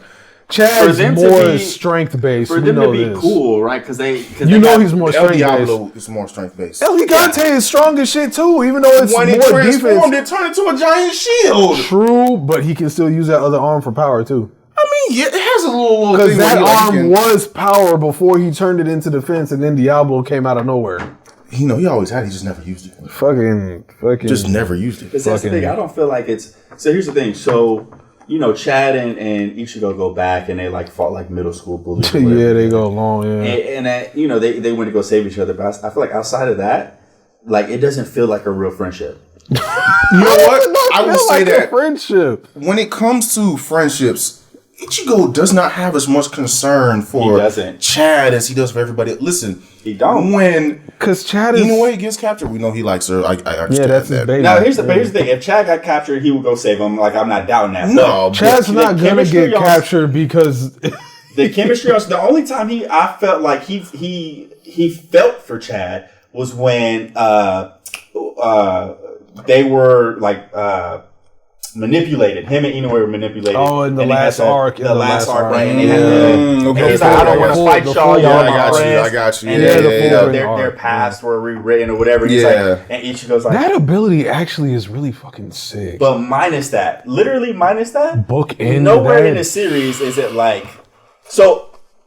Damn. Oh wow. Yeah. So Slight technical difficulty, guys. It's okay. We'll keep going though. we're good. We're good. So, but minus that, literally minus that is when he remember when what's his face came, the number 10 Espada, the big dude. He shows up on Earth or whatever. Yeah, I and forgot then his name. He beats the Damn. shit out of Oh Chad.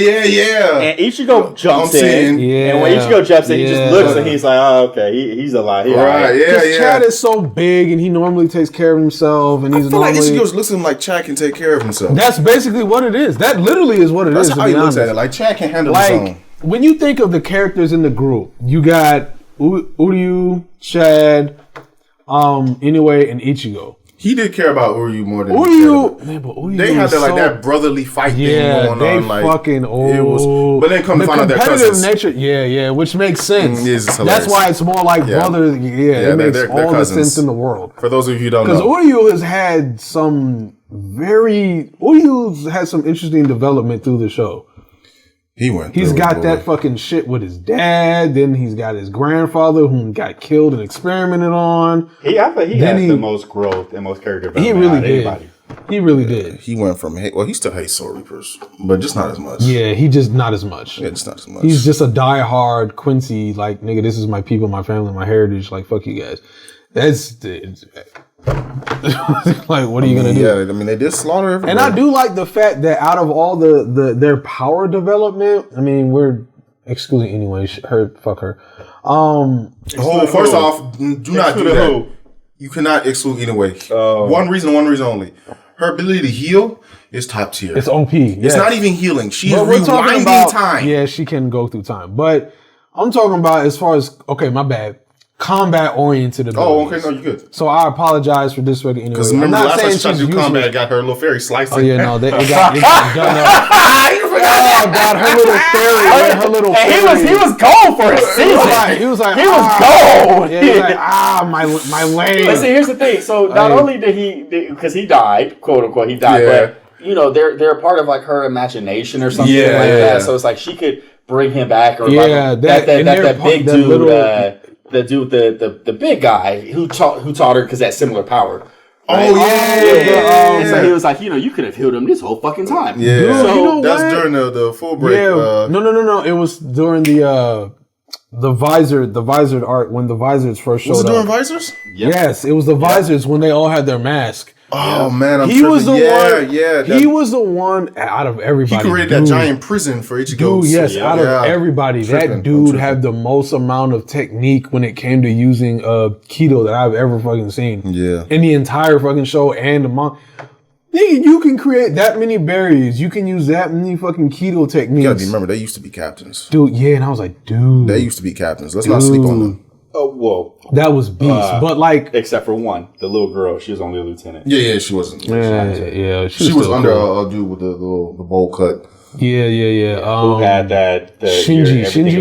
Yeah, exactly. Not Shinji, but Fuck it. Too many names, bro. Yeah, I normally it's gonna come to us later. Yeah, normally I remember, but I was gonna yell it out. What I was initially saying is that for development with combat-oriented abilities, like Chad would be third, Uryu is second, bar none. Like when he first comes through, yeah, okay, he's got the bow and arrow, which was what he always has. But Plus when he speed. comes through in speed, ungodly speed. But then when he goes through in the Soul Society arc, his abilities develop more with that glove, right? He's got the gauntlet. Well, remember he had to unlock one part. Yeah. Wait, you talk about when he fought Captain the dude who's voiced by Frieza. Koretsuchi, yes, Koretsuchi. And but that was supposed to get rid of all of his Quincy power. Yeah, it was. And then his dad was when he broke the glove, he broke that seal. Yo, his power fucking jumped to an which is confusing to me. So like, it was a restraint, but it helps you keep your powers. But he lost, and them he and lost. got them So back. I think it was also like a taboo. Like you're not supposed to do that. Yeah, if you do it, you're going to lose. Yeah, you're going to lose your abilities because it just boosts them to such an unheard of. These characters in Bleach, they like to get their powers, but they also lose them because it's a double-edged sword. Yeah, that's kind of weird. Did it. Yeah, it's because they've literally hit the peak. Like you can't be peaked and be the shit. Okay, so they have to stop. You can't be peaked. Have you finished the manga in Bleach? No. You haven't finished. Oh god, see, I was about to go off. No, wait. So, well, I have researched and I have watched and read. Do you know what happens? Do you know that? Yeah, go ahead. No, go ahead. If you know what, okay, I can do this. No, go ahead. Ichigo does not get peaked. Let's just be real here. Ichigo does not get peaked. He bankais. He gets a hollow form. Yeah. Then we find out he's a Quincy. Yeah. Quincy's have the special ability that gives them yes. ultimate defense all over their body. It's called blunt or whatever the case may be. Yeah. Then he ascends his Zanpakuto again. Yeah, and he gets the full Zanpakuto awakening, the full abilities, and everything. The series doesn't even end because him using the Bankai. He was in Bankai for like 2 panels. He beats the final boss. So his I forgot his name. I can't even call him a boss anymore. How do you lose to base form Ichigo, but you were mopping the floor with everybody else? Plot armor. I can't call you a boss. Plot armor. What was the team? Oh god, I'm so mad. I'm forgetting. Because I know when the Quincy was it the Zero. Oh man, there's one dude who could rewrite reality. I forgot his name. I know who you're talking about. I can't remember the name of the squad. This was for the Soul Reapers, yeah, right? I can't remember the name of the squad. I know who you're talking about. It is killing me. They put his Bankai or his abilities. They're literally guardians for the Soul King. Whatever that entity Soul King, is. yeah, no. Which nobody even makes it to. Because Aizen's trying to get to him. Yeah. Never gets to the Quincy guy, I can't the main Quincy, you watch something like that. Yeah. They don't make it to the Soul. They talk about the Soul King, they talk about the key, they talk about it's a place that exists. Yeah. Nobody can get to it because that nigga's guardians are just they got mopped. What guardians? Oh, they got mopped by the final boss. They got mopped. That's what I'm trying to say. And I need to reread the arc. I'm mad I don't remember the names. Okay, so damn. How does someone who can rewrite reality get mopped? Isn't the finals boss irritates ability? Me to doesn't his ability? He can damn near do the same thing. Yeah, so I was like, so 2 people that can rewrite reality. What? Plot armor, nigga? I guess. I'm saying because I know that fucking paintbrush nigga from that's that nigga. That paintbrush was like he can basically just rewrite the fact that your Bankai does something completely different. Thank you. I know what you're talking about. He fought which captain? He fought Yamamoto, right? He fought Yamamoto, didn't he? Was that the one? I believe he did fight Yamamoto. No, because Yamamoto died to. Didn't he? Fuck. It wasn't Yamamoto. Who the fuck was it? No, we have to probably look that back up. Yeah, we have to look that back up. I'm not going to go too far on that one. We'll look that back up. We'll bring like a laptop. But yeah, but my thing is, we can just do research on the fly. Yeah, someone on that level. I mean, broken. Because I read this. Broken. Because I reread it for like maybe 3 months dude. ago. First of all, like a lot of these motherfuckers bankais are just. It makes sense why they never show up or why they never fight because it would just. Speaking of bankais, one name. You all know what I'm going to say. Kenpachi. The Berserker his Bankai didn't even have a name. Hallelujah. No, none. It was just Berserker. I'm literally.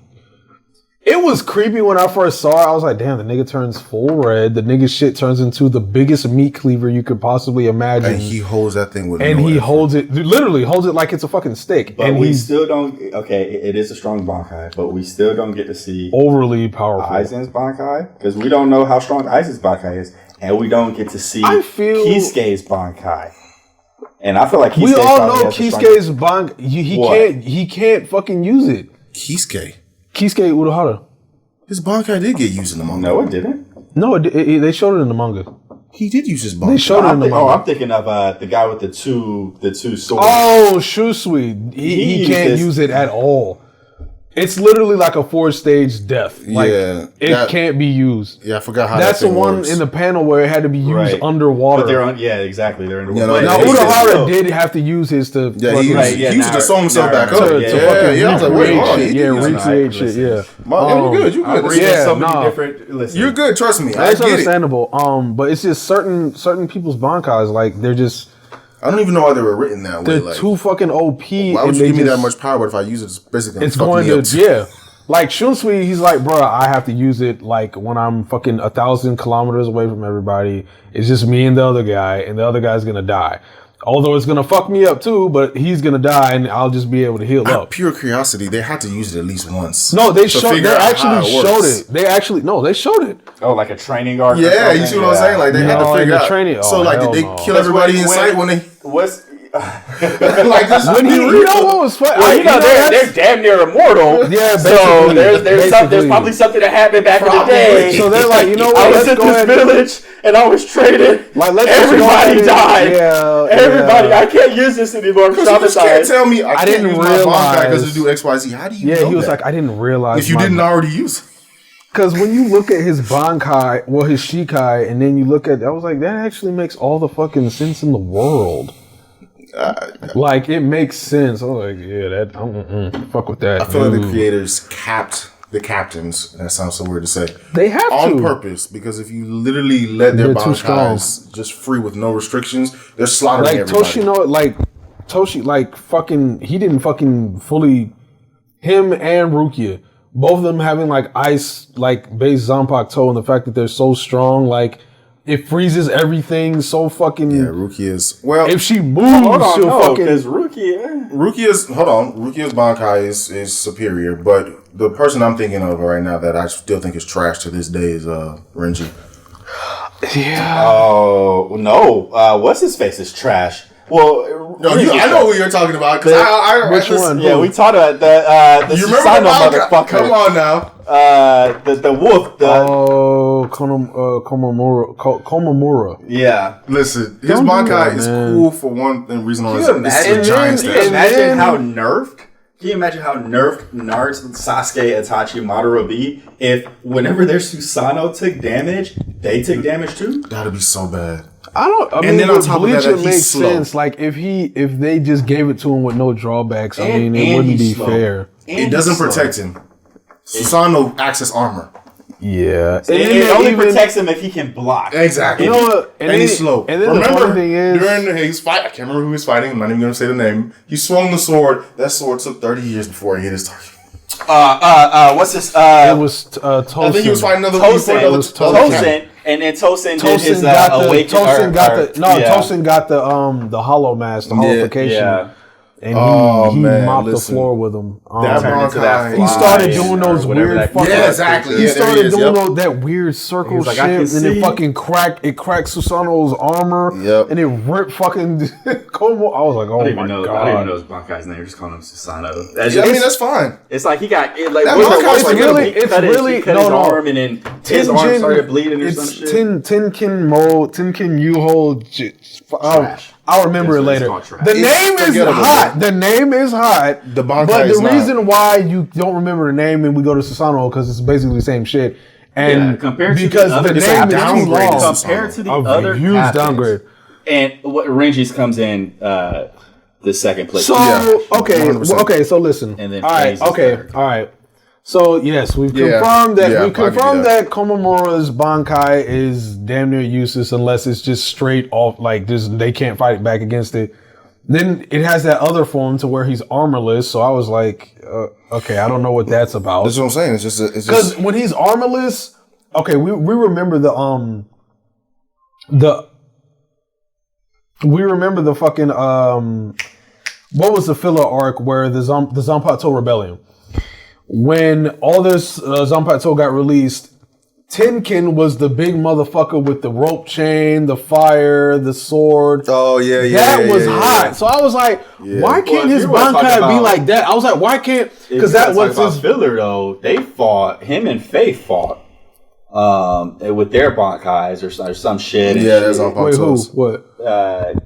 Komaru and Faye. Yeah, they fought against him. Yeah, they fought against him, and he lost. They made their Zanpakutos. His Zanpakuto beat him because, first of all, I'm like, all right, so clearly you see this big flaming Asura Tenkin looking motherfucker. Why can't that be what his Bankai is when he uses it on the regular, right? Yeah. Because I'm not gonna lie, a big Susanoo, it's dope, cool, but it's too double-edged and cumbersome. Like, it's not even as double-edged. It just has too many drawbacks. One, lack of speed. Oh god, yeah. That's no defense. I mean, you know what? It is double-edged. And I'll give you that because it is double-edged. It gets hit. He gets hit. Yeah, that's so it literally. If that shit gets stabbed in the fucking chest, which we saw when. But think of it as like an RPG, right? Think of the Susanoo as an RPG.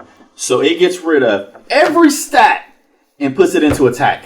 True. Yeah. True. Just straight if you look at it like that, it's straight power. So if you get hit, it'll do some damage. Right, but its speed is sacrificed. Its defense is sacrificed. Matter of fact, not only is his defense sacrificed, it's attached to you. So yeah, if that shit dies, you die. The thing about it is what I don't like. I want it to be to where he does the Bankai. He's now inside, like a fucking Gundam.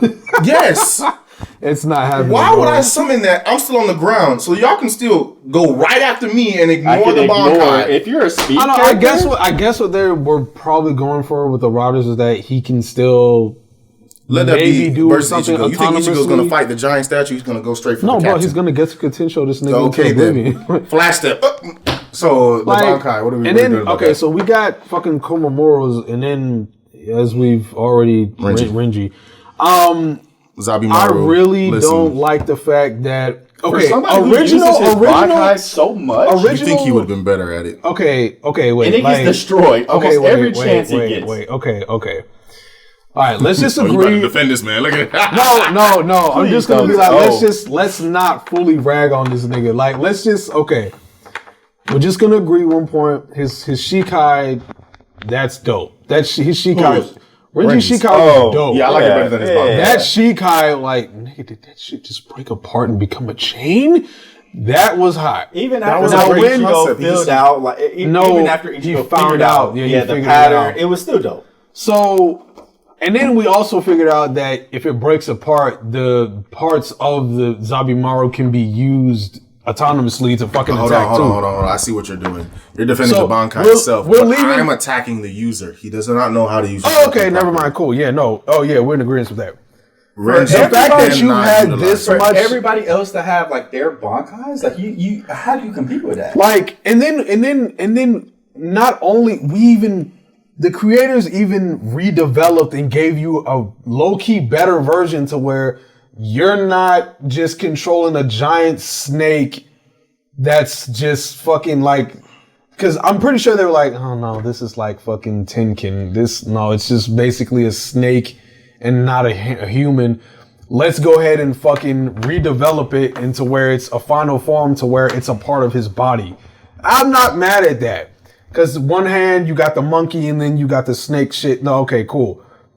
I get that, but he still doesn't know. The fact that you took time to be able to redevelop and transform into a final form and you still don't know what the fuck you're doing. That's why Renji is trash. So I'm glad we got to the point to where it's not his Bankai or his Zanpakuto that sucks, but he as a wielder, he is a wielder that sucks. Espada? Yeah, but he got slaughtered. He jumped into the fight with this Espada. Starts off with the Bankai. It was right off the bat. Which no. Who was it? Who was it? Was it which Espada was it? Who? Was it the Renji when he came in and got the dude with the glasses? Thank you. The one, the Kuretsuchi one of the Espada, the brainy one. Yeah. I'm like, nigga, you garbage. Doesn't matter, bro. My thing is, as many times Renji has had so much showtime.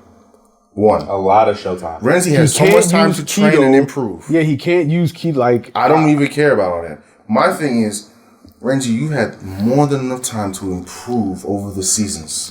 Even when you came back, my bad. Even when he came back redesigned. Remember, he had the little tattoos and everything. Like, we thought he was about to be that new guy. That nigga came back, still getting smacked. Yeah. So what were you doing? They tried. What were you doing? After he develops a Bankai, because he's a lieutenant, so that's it's not exclusive to. Because at that time it was only. It takes they said it takes up to 10 years before you get a Bankai. So it's like him and the bald head one. What's his face? Ikaku. Yeah. So they both have Bankais, right? So after he actually develops a Bankai, Renji, I feel like his growth stops. Yeah. His growth stops. Yeah. He just relies on, Bankai, let me just throw that shit, see if it works. And then people try to defend it like, oh, well, I mean, all the fucking, the antagonists are so fucking OP, like he has no choice, because if he didn't, they try to defend it. They do. It's been like, oh, they're so strong, he has no choice. Just mentioned Ikaku. Listen, Ikaku's Bankai is amazing. I the like longer it. he fights, that thing charges up. The stronger he gets. And for him to be such a headstrong, he's like, he's like, fucking, God, what was it called? What's his Bankai called? What are you talking about now? Ikaku's. I forgot the name. Oh yeah, I'm not even pretend like I remember that name. I'm not even do that to you. And and I love how it takes him a minute. He's a slow starter to wake up because he gets lazy in the beginning. He refused to. He could use it the whole time. He didn't want to. He refused to use it. He didn't want to. And matter of fact, when he didn't use it, Hozokimaru. There you go. He didn't use it. Ryumon Hozokimaru. Thank you. To fight, because I know he got chewed out by Konomaru. Konomaru, he got chewed out by him because he didn't want to use it. Because he didn't want to show everybody, right? Exactly. And then he was pissed. So like you're holding back and you're crossing lives. Why? Exactly. And you could have ended the battle early. It's a pride thing. His Shika. That's all that was. Super fucking heavy pride. Because he wanted to save it for Kenpachi. Yeah, which I'm not. Kenpachi would have still decimated him. He would have still lost. It is what it is. But it would have been cool to see him use it. It's basically a fucking triple rod staff, but just better. Yeah, I just like that. He's minus Ichigo's. Yeah. He has to be the only person with a Bankai that has the least amount, if not none whatsoever. No drawbacks. It's all power. Facts. It's just he's still fast. power, and he can, even though the thing is bulky as bulky as hell. Yeah, and but the speed is there. And his skills once the dragon feels the dragon ignites all the way, so the actual blade crest, yes, that was hot. That Bankai, it's basically a big meat cleaver in the middle, a bladed sword, and then the other one is like a fucking mace. I'm like, bro, that's fucking hot. There are other great Bankai out there, but he needs to be put up in that list as one of the best. Yeah, for straight, because they even did it. They said Ikaku's Bankai, visually, it's awesome. It's dope, but they're like, it's basically just a big blade. It's just a bunch of big, That's all it is. Because when we look at all the other Bankais, like Ichigo just improves his overall abilities, his strength, speed, all that. I mean, that's everybody. It's an all-rounder. With Byakuya... Oh, Byakuya's different. You have an all-encompassing I'm kind just of a swarm. You have a swarm of flowers. What the fuck am I going to do? Petals. That are supposed to be blades. Rose petals, Sharp. bro. When I was like, Please do me justice and just say the name in Bankai, please. What, Sinbon Sakura No, Kagayoshi? no. You gotta do it right in Japanese. I did. With all the like the drama and everything behind it, like you about to kill somebody. As if it's your Bankai. Yeah, exactly. He says it so calm, like he just fucking. When he said it the shit. first time and dropped the sword and it disappeared into the ground, he basically lost. He's like just basically you see the blaze just rise That up. was like iconic, yeah. Sinbon Sakura Kaguyoshi, and like Thank you. you see. It's elegant. Thank you. I'm glad you just said that. It is elegant. It's elegance in its purest form. Not only does he do it with such fucking aristocratic He doesn't even do flair, it. He just stands there. It's just moving. He does this, drops it, it just disappears in the ground like a fucking puddle, and you see all these other blades, and it all just releases apart. It's the perfect name. Vibrant display of 1,000 cherry blossoms. I love it. So Sinbon Sakura is like the 1,000. When you go to Kagayoshi, it's 1,000,000 vibrant blades. I'm like, About to say because it's more than 1,000 of them coming at you. My bad. It's and then like he has multiple different forms. You have just Kagayoshi as just fucking a massive swarm of 1,000,000 blades. Oh, yeah, it's already fast, but I'm just gonna, wave my hand and it becomes If he 3 doesn't times use as his faster. hands, it's not as fast as it could. It's literally like one of the Bankais that has everything. It can defend you and it can attack. Oh, man. It can literally hit you from anywhere and it can defend you from anywhere. Top tier Bankai. Then you have one where it goes into pure offense, no defense. Okay, then you have that Shunkei shit to where he basically grabs one of the blades. But didn't what's his face? The dude who could rewrite the past. He like that I shit. know once I cut you, like I know your past. Okay, so he finds out, like, I'm glad you just said that, and because he's standing in the center of like to where he doesn't get hit. That's the only thing. It's that zero point shit to where it's a certain distance that he has to stay to where he doesn't get hurt by his blade as well. And that's why I did say that bookend shit, that bookend full bring was fucking dope. It even came into play in the fucking manga in the final arc, bro. Like, nigga, what? What? Yeah. That nigga don't even get enough fucking credit, bro. I forgot his name, but that nigga don't get enough credit. That nigga's full bring his ability was dope. There are some pretty OP. Like, it's not that just like the Soul Reaper's abilities, like, even though the other arcs were filler, the Bound arcs, them Bounts had interesting abilities as well. I think the only arc I didn't like in Bleach was the one where they introduced that new captain. He's not canon at all. He's just a random guy. Oh, Shusuke Amagai. With the 2 swords, he destroyed the train. So one of them was whatever the fuck that shit was to seal Bankai. I didn't like that. Yeah. It just turned into a fucking green lightsaber. A We're lightsaber. Don't worry, we're definitely going to do not only a part 2 of this, but worst anime arcs. Wait, you want to do the worst anime arc? No, later. Okay. Later. Another anime arc I just touch on before we stop. Hunter x Hunter, the Ant arc. As the best? That's the best. Yeah, I agree. I agree. I was about to say, I was like, that hold on. beat it. I'm a Hunter x Hunter fanboy Because over here. the Ant arc is when he fights the old master, right? Basically the master Roshi. Oh, okay, when Nero fights the King Ant. Yes, sir. Nigga, yes, sir. When that nigga, whoa. First off, I'm just gonna start here. You were skipping parts, but yeah, I know. When he went straight to the Buddha, yeah, bro. My man got his arm chopped off. It's all good. I still got the other arm. He kept going, putting those hands slapping his Come on, bro. Dude. Putting those hands to him. And Meruem had to learn over 1 million combinations just to be able to start dodging that crap. I don't like. How many hours do you think they fought before he figured that out? Think about the battle instinct to be able to be able to memorize and figure that shit out. mid battle, while you're fighting, mid battle as you're getting the shit kicked out of you, bro. Minimum is 1 million combinations they can use to attack, and you memorize all of them, dude. That is the only person in the entire arc that would have lasted that long against King Ant. Let's just be real. Dawn would have got slaughtered. Yeah, Kilo would have got slaughtered. They're children. That's fine. They're still OG. They're still OG. How old is Dawn? Like 12. 12. I think max 12. 13, something like that. He's like he begins his journey when he wasn't 12 when he starts his journey, was he? No, I think he was a little bit younger. It's about to be. He was Pokemon trainer age. All right, let's do that. Yeah, 10. let's do it. Yeah.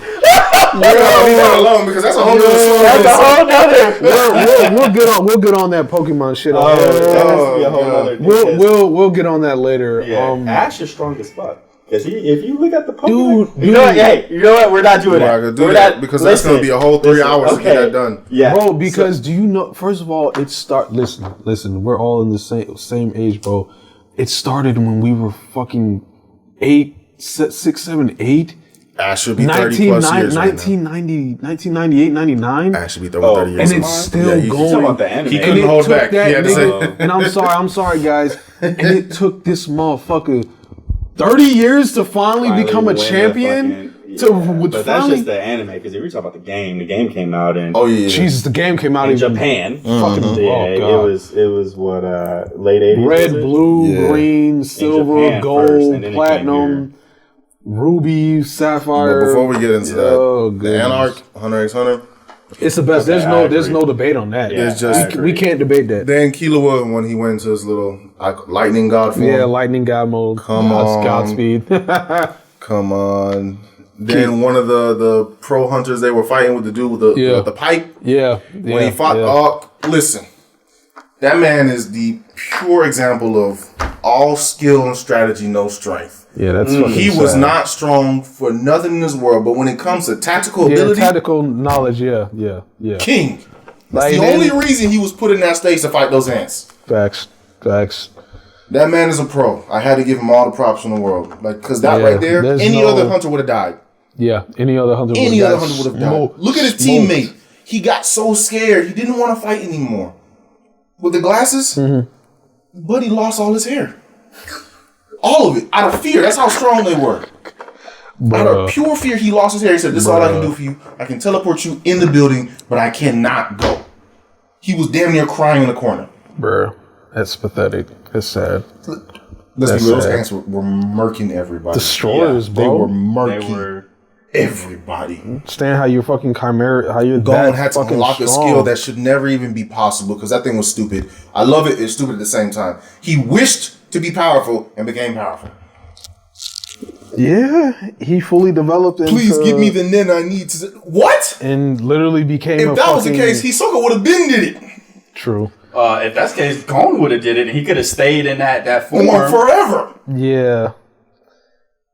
Remember how we talked about superpowers having drawbacks? Yeah. Hunter x Hunter did that. I got the most power up I've ever seen in my entire life, but I'm almost gonna die now. Yeah, because I'm gonna lose my powers and die. It makes sense because they're like it just makes sense. Like the body can't handle you getting that surge of energy. And then his hair went sky high. Yeah.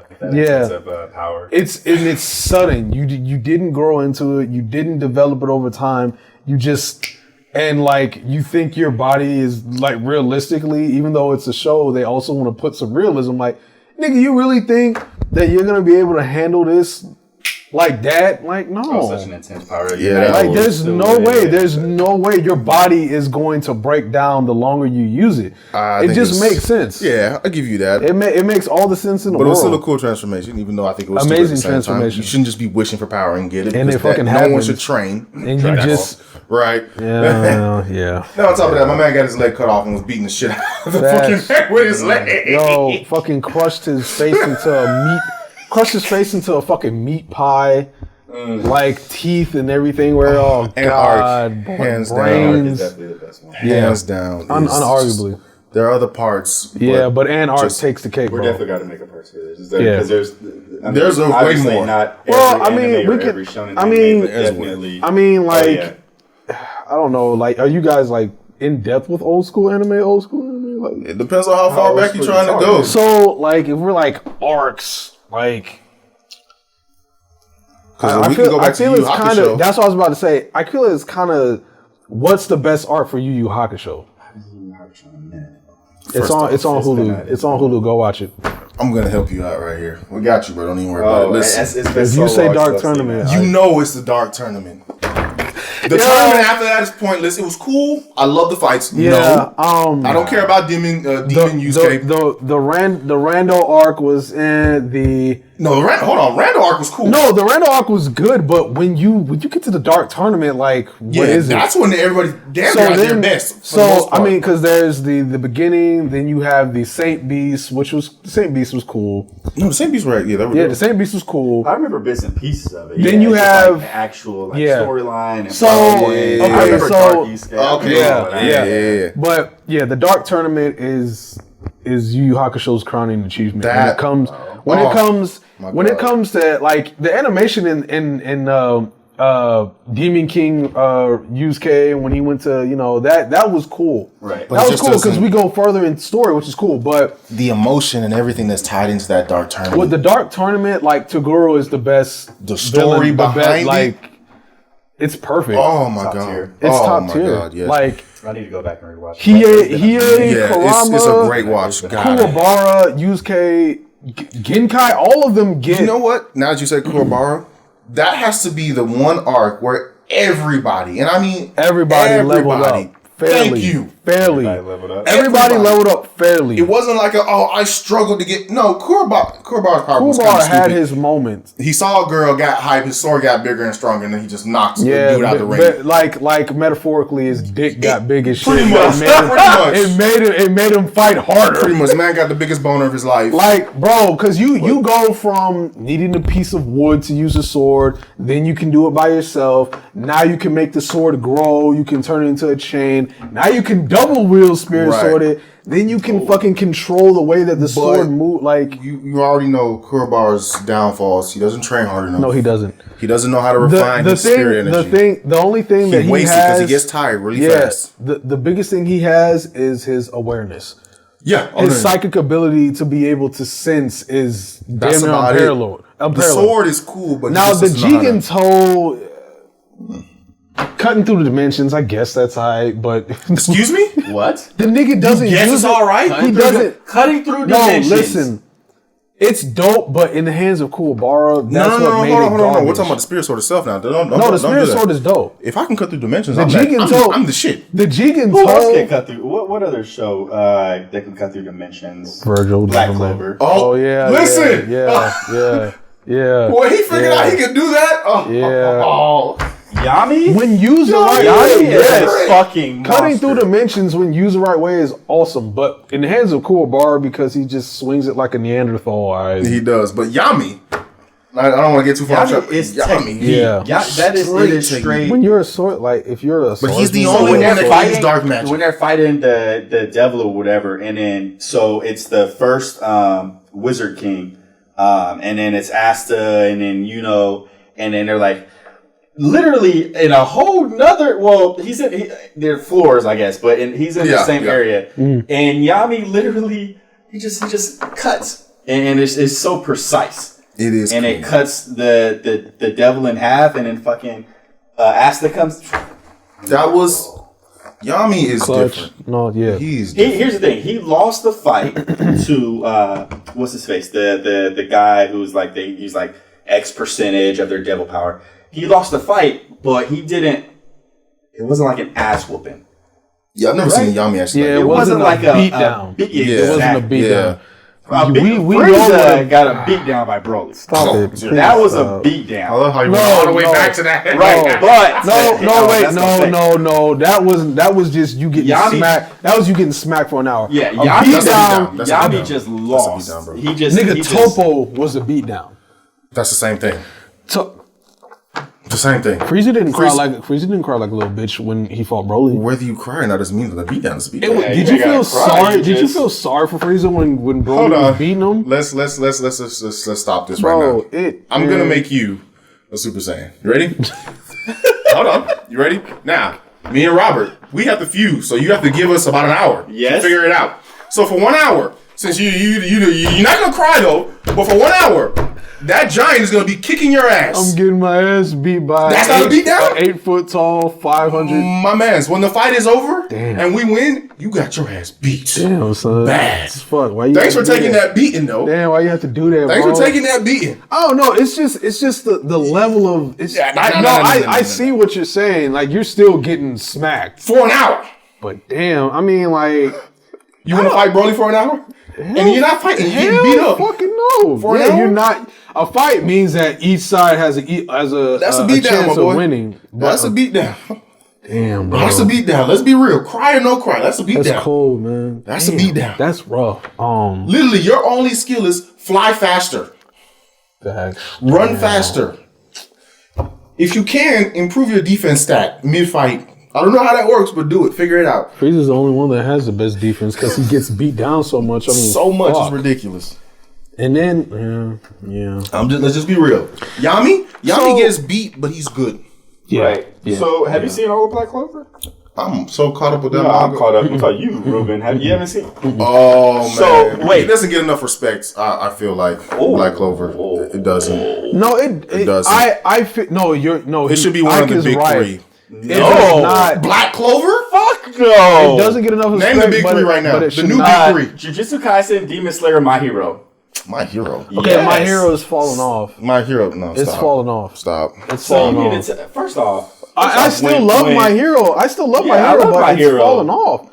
The first couple seasons was, oh my fucking god, what the fuck did I Yeah, just in the inject beginning- into my? All right, My so Hero was- anime, not manga. So anime, best My Hero arc. Oh man, When Endeavor fought. Nomu, Yeah. the third season. Yeah. Yo, when that nigga did Prominence Burn, I ain't gonna lie, bro. That That same was hot. season. That was hot. Was it the same season? I think it should have been the same season. 'Cause they go and save Eri, Lemillion. Bro, Yo, Okay, that was Lemillion is clean. clutch. he loses his And powers, That was still clean. is clutch, dude. and he not only is he saving her, so the promotional art. Right, because he's carrying her, because he has the 1 million on his yeah. thing, Yeah, and like she's covering it, except for like the one Yeah. to show that Yeah. she's the first one. This nigga losing that whole fight. Damn. We realized that we're cheering for the wrong fucking character. Yeah. Like, okay, Deku in the manga, he's keep okay going. now. He's okay because he's getting a better use of short. He's But back still a then, little baby. back then, what? Nigga. Lemillion was different. Lemillion Yo. fucking loses his powers. Not only did he lose his powers, he didn't hesitate At all. He didn't falter. Even after he lost, He didn't his even Right, think he about put it. himself in harm's way, and bruh. powerless against. But that's what Deku, I was looking at him like, man, he should have had my powers, not me. Yeah, He's better. But he was better. He still is better. Yeah, but no, it's He's still Best, Yeah. best My Hero arc. Yeah. Best, like I mean, the trainings and all that shit was Yeah, cool yeah. and everything. because but- of course, the first 2 seasons had. Some You know what? very- I'm here's the gonna say thing. this. I'm not talking bad about. I like Black Clover. I do. I fuck with As it. But you far just as don't- you Big don't Three, put it in It Big should Three. not be It's not in Big new, Three. It should not be in a new Big Three. It should not be in a new Big It's Three. not going to be It's in the not Big holding the 3 weight. You don't at feel like it's all. holding the weight? Not holding It's- the weight. My Hero, yes. Jujutsu Kaisen, Demon Slayer. Okay, hold on. Hell yes. So what is giving my hero the big three? What's making it hold its weight? I feel like, personally, in my opinion, I feel like My Hero has better characters, better character development, right? So it's From encompassing what? From what? from Black Clover. So, or comparing to Black Clover, because in My Hero, Okay. all the students are having their growth. All the students are like having their moments. All the students, matter of fact, they have 2 classes, Class A and Class B. Not only that, but the top heroes. Yeah, that is everybody true. is developing. You see, All Might I pushes want to keep himself. going. Yeah, keep going. All Might pushes himself, right? And then, he loses his Beyond limits quote, unquote. that he Yeah. doesn't have They're anymore. always And push, and so I just feel like it's a better story. It's a Yeah, better concept. It's Because when All Might did fight the first Nomu, bro, But that that's- shit was everywhere. But I'm not talking shit about that. I'm not talking shit about Oh, Black Clover. no. I know you're talking Yeah. shit. I But just, Yeah, I yeah, think yeah. it's not. I'm it's gonna probably comment your number development. 4. It's probably with what? with So you Black said- Clover development. Hold on. With Hold on. what? Hold on. Hold on. I'm gonna go in order. Asta's development. We're gonna just do the main character, get him out of the way. His development throughout. You've read the manga. Yeah, His development throughout the series is clutch. True or false? It's It amazing. is. It is. You know as well. Okay, now we're done with those two. Those are 2 main guys. Let's You gotta get the main ones out the way. Let's be real. Yeah, okay. No, you know what? No, we're gonna stick on those two main ones because between Asta and Yuno, right? You want to talk about then that you group. go through. Bro, so Asta's always like, I want to be Demon King or Wizard King. Yeah. Right. And so Yuno he wants to be Wizard King too. Yuno is the example of a prodigy. Yeah, it's given to him, right? It's kind of similar parallels to. But here's the thing. So compared to Midoriya and Bakugo.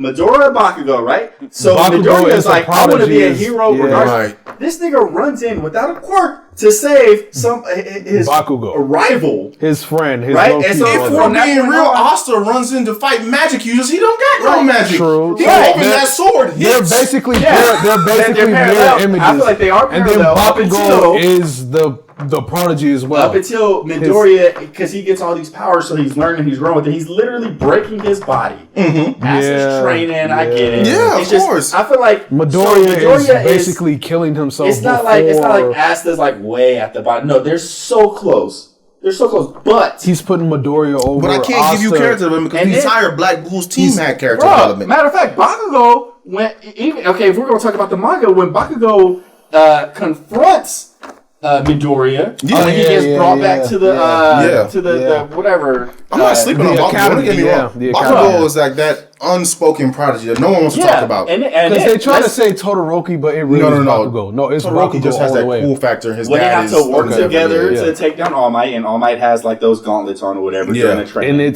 And when they fight after hours outside of school, and Midoriya's put up a good fight. Bakugo's like, nigga, no. Yeah, he said, bro, you're not this time, which was I feel like their growth is slightly better.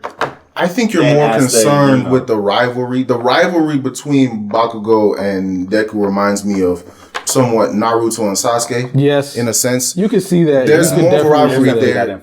Yeah, there's more of a rivalry there that those two can be compared as like those are some of the top rivalries you'll see in anime. No doubt. But the rivalry between Asa and Yuno is, hey, let's get stronger together. Cool. I'm not really going to try and kill you. If you get there, it's cool. If I get there, it's cool. It's so friendly. But the other rivals, they work together. But here's the thing. Every time you see Asta, or not every time you see Asta, but when you see Asta, you see him training. He goes through his little training arc, whatever. He's talking to various people to train under and everything like that. Every time you see Yuno, he's just automatically stronger. Because first off, you've read the manga. Yuno, we already know he's royalty. He is. Yeah, that makes sense. So he already has a head start. He has a head start. He is a prodigy, right? But you never see how can you see this person grow and develop when every time you see him, I got a new power, or I'm stronger, or whatever. He doesn't really struggle. It's just plot armor, man. The writer, he got it like that, bro. You see Bakugo struggle? I understand that, but now if we're gonna use Bakugo gets kidnapped. I understand that, but if we're gonna use other rivalries like Naruto, right off the bat. Even though he didn't realize it, Naruto was damn near a god. He was already in the ninja world. Oh, when he did at the very episode 1, the nigga used a shadow clone that nobody else could pull off, and that was his own chakra, not the demon chakra. Do maybe 4 or 5. That nigga best, a million, at best, 1,000, a million, nigga. So anyway, you have characters like that. Yeah, but why do you think Black Clover should be big 3? So minus the character development, what do you think? Why do you think they should be big 3? The action, the plot is amazing. I love the whole concept. He's like animation too, nigga. Oh, if they animate the entire thing, if they animate the fight against all the devils, all of you lose your fucking minds. When they go to the Water Kingdom, I believe that because the animation is going to get you. The story is going to get you. The story for My Hero, it's nice. But then it just feels like I'm watching kids go through high school life. Which basically is what it is. Yeah, with powers. It's basically what it is. It's like. I gotta bring it back to Naruto for a bit. So like Naruto, for My Hero, for them to literally have a league of villains in their world. Yeah.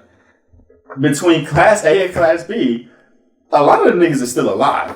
Yes, I didn't think about that. Yeah, this is some true shit. They just get beat the fuck up badly. The adults be dying. Yeah, the adult. Yeah, All Might almost died. Fucking Endeavor almost died. No, the only person who died was Night Eye. No, he. Oh damn. Oh, somebody else died. Who? There's a few other people. What's his name that was killing them off? The hero killer. What's his name? Stain. Stain But died. he's killing. He's not killing. He was prominent killing characters. heroes. Oh, okay. Yeah. Outside of He Night killed- Eye, he killed- the only other prominent character, quote unquote, that died was Crust, and he's like the number whatever bullshit hero. Yeah. Okay, no, that's Right? fair. That's fair. Yeah. Okay. Two people. Okay, there's death.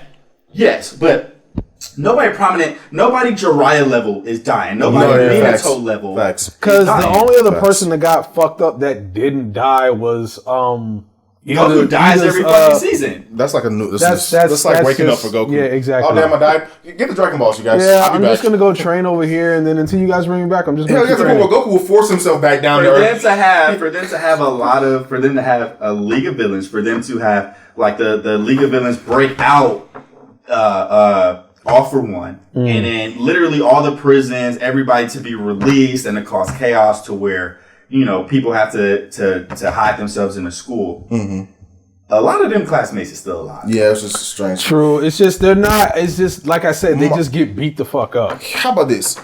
I'm not. My Hero's And still some a of great those anime. villains It's just- have some wild Abilities. quirks, which should be Very, one hit very kills. wild. One hit. Matter of Yes. fact, Bakugo's ability, literal explosions. That Should be one howitzer, hit kill. that fucking One hit kill. howitzer, that howitzer fucking tornado. So you is mean to tell fucking me all these sick. kids are surviving bombs? This is true. Facts, This is true. like, 'Cause there are a Bakugo lot- literally has to held people in the face and Yes. blown their faces off, It but blows. Yeah, you just see scorch marks. That's it. like there are others to where That's true. Literal, and I'm so gonna a give you lot, that. but a lot of these villains. At least have, they do show it though. I mean, like No, with the Endeavor, villains have worse powers. no, I can't some remember of his these villains man's have name some with the fire. ridiculous. It's literally burning his own Dobby skin. Oh is my god! fucking Listen, dude. if I can light you on fire, off rip, That's it. everybody should be dying. Like nigga, don't even worry about lava. The or any leader, of that. if Like, I touch nigga, you, you turn to stone. you decay. Like You decay. God, we're getting so off topic. I'm so glad you You're brought like, that yo, up what's going on, bro? because What's Right. going on? decay. I feel like my man with the acid. I'm Oh, sorry. God. Oh, that's yeah. Oh, Okay. come on. That's The broken too. Yakuza dude. Yeah, that's one. He has a better quirk than Shigaraki. Oh damn it! What is this nigga Shigaraki, again? hold on. Shigaraki is just decay, right? That And nigga can he can dismantle you deconstruct and and reconstruct. Yeah. into Not only can something- he reconstruct you, he can reconstruct you to pieces of himself. Yep. yeah, Right. facts. And so they, Shikamaru, That's can, or dope. Shigaraki. I said Shikamaru. Sugaragi. Shigaraki. Yeah, can, that sounds so bad. Yeah. While this nigga was in handcuffs, Yeah. and decayed both his arms, right? So, which I think was fucked up because his quirk is only in his hands. Yeah. Because if he learns how to use it through his feet, he can dismantle can somebody recreate his and get his arms arms. again. That does suck. Because if Shigaraki No, you know what? can use It should decay, just be purely off he the still touch. has. Shigaraki used his decay with his feet. Yeah. With Yeah. the war arc that's about to be animated, literally Shigaraki used his feet to decay shit. Mm-hmm. What's his face should be able to do the same. It should just be his You know entire what's body. funny? Should And be entire able to- body. No, you If know I what's touch funny? you, touch my forearm, I can do it. That's Probably how I- it's probably gonna develop to that because he's too much of an interesting character for them to just way not too interesting. Oh. the deconstruct reconstruct. No, he came back, but he was kind of like mentally unstable because the girl who got blown up or whatever, she was the sniper. Oh. The sniper girl in the manga. Yeah, he met. I'm sorry for y'all who haven't read the manga yet, but Right. he shows up on the rooftop. He does absolutely nothing. He doesn't do anything. Fuck. All right. Yeah, I don't know.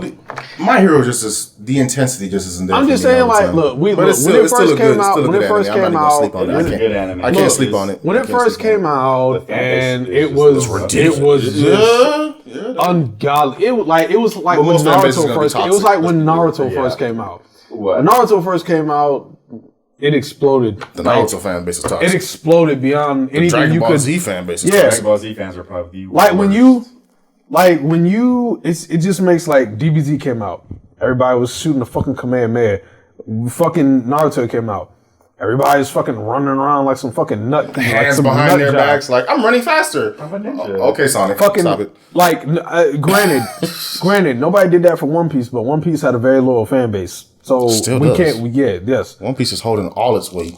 and then some. So then fast forward, then we get these other animes like fucking My Hero, Black Clover, the fucking fan base just out of nowhere, just like, oh my god, like what the. So okay, so let's not harp on that. But since we were talking about My Hero, let's take it back a little bit. Best Demon Slayer arc.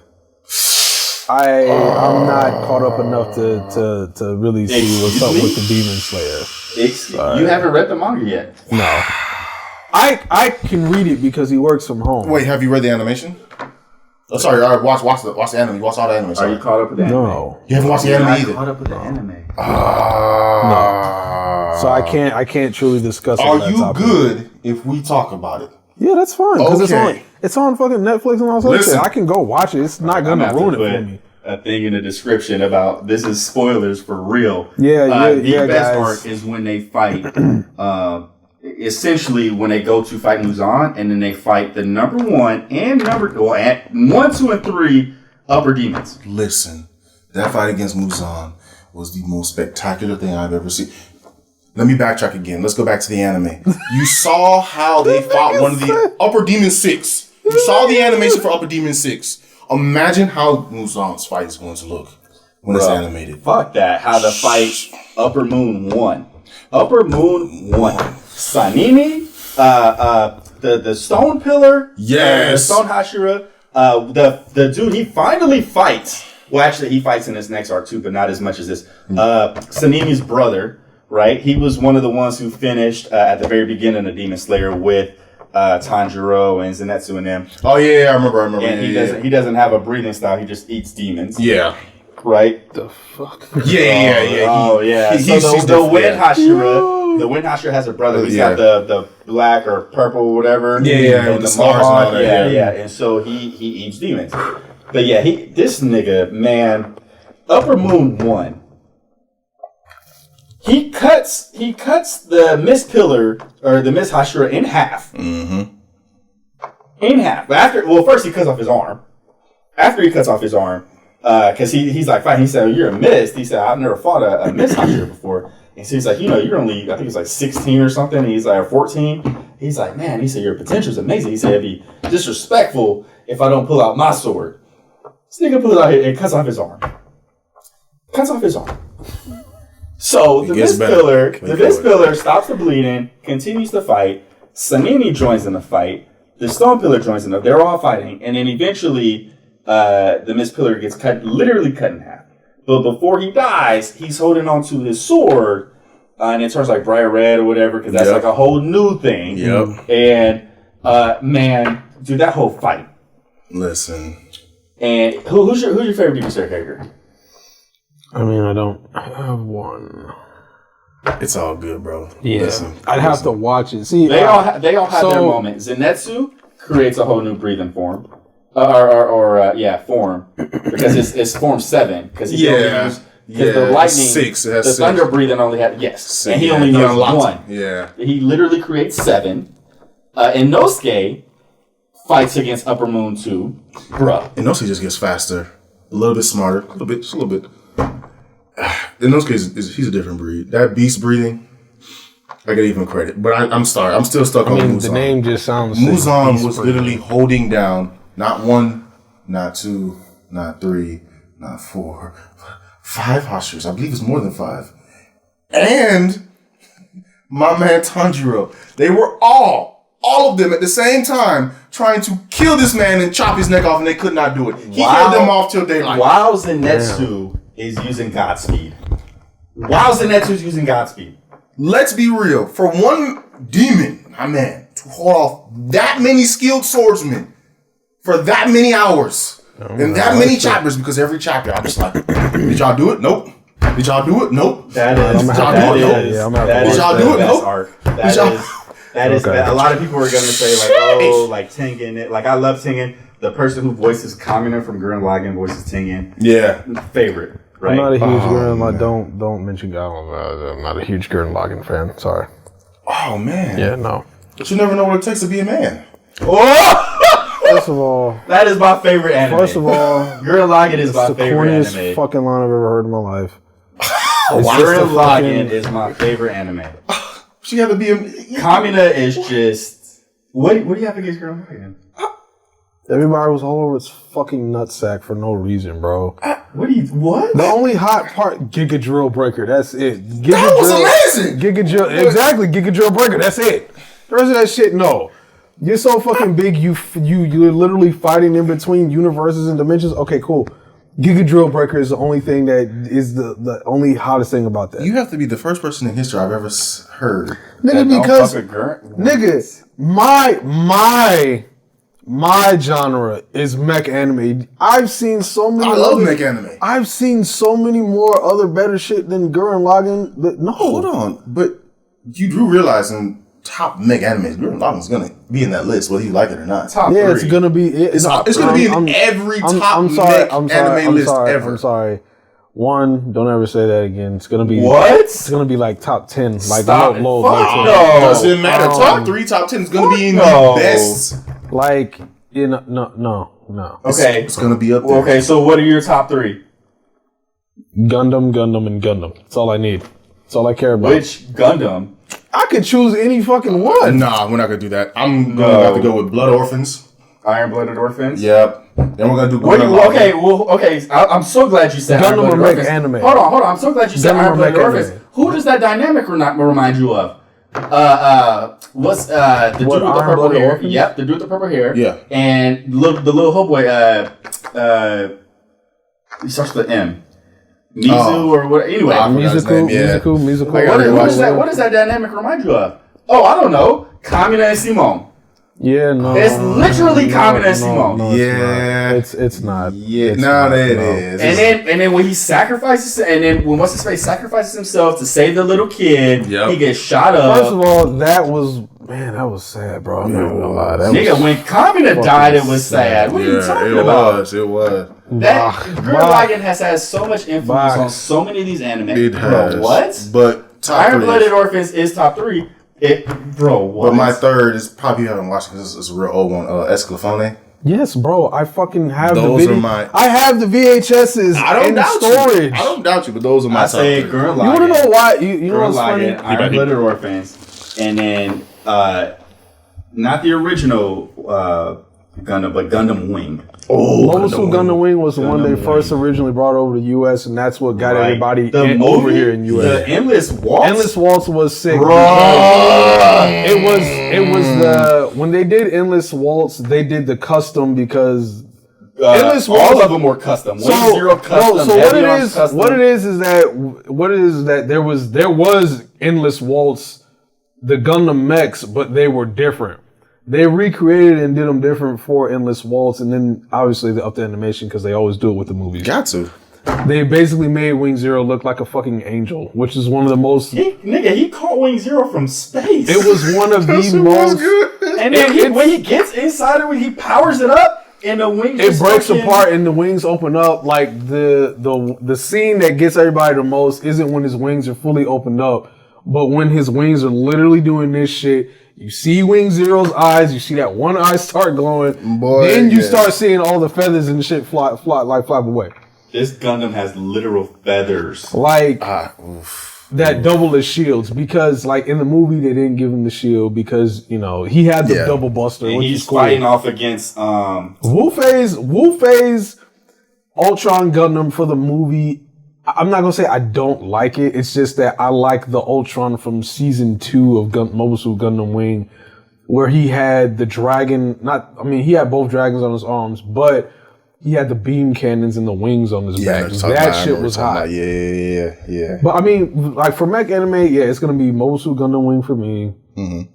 Fucking Escalafone because it's old school. That shit's sick. That shit is sick. Whoever hasn't seen it needs to watch it. And number 3 would kind of be like it's not a toss up, but it's hard because I like Go Gaigar, King of Braves, and I also like fucking because some of them were kind of the same, like Dai-Guard, fucking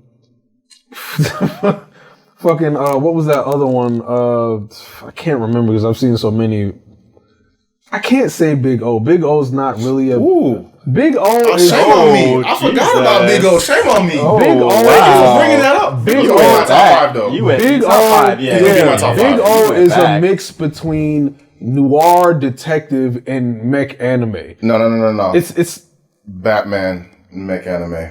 That's what I'm saying. Noir, like detective noir Batman. Oh, okay. Okay. Yeah. So it makes sense. Damn, I forgot about because Big O. like, Damn, Big O was bruh.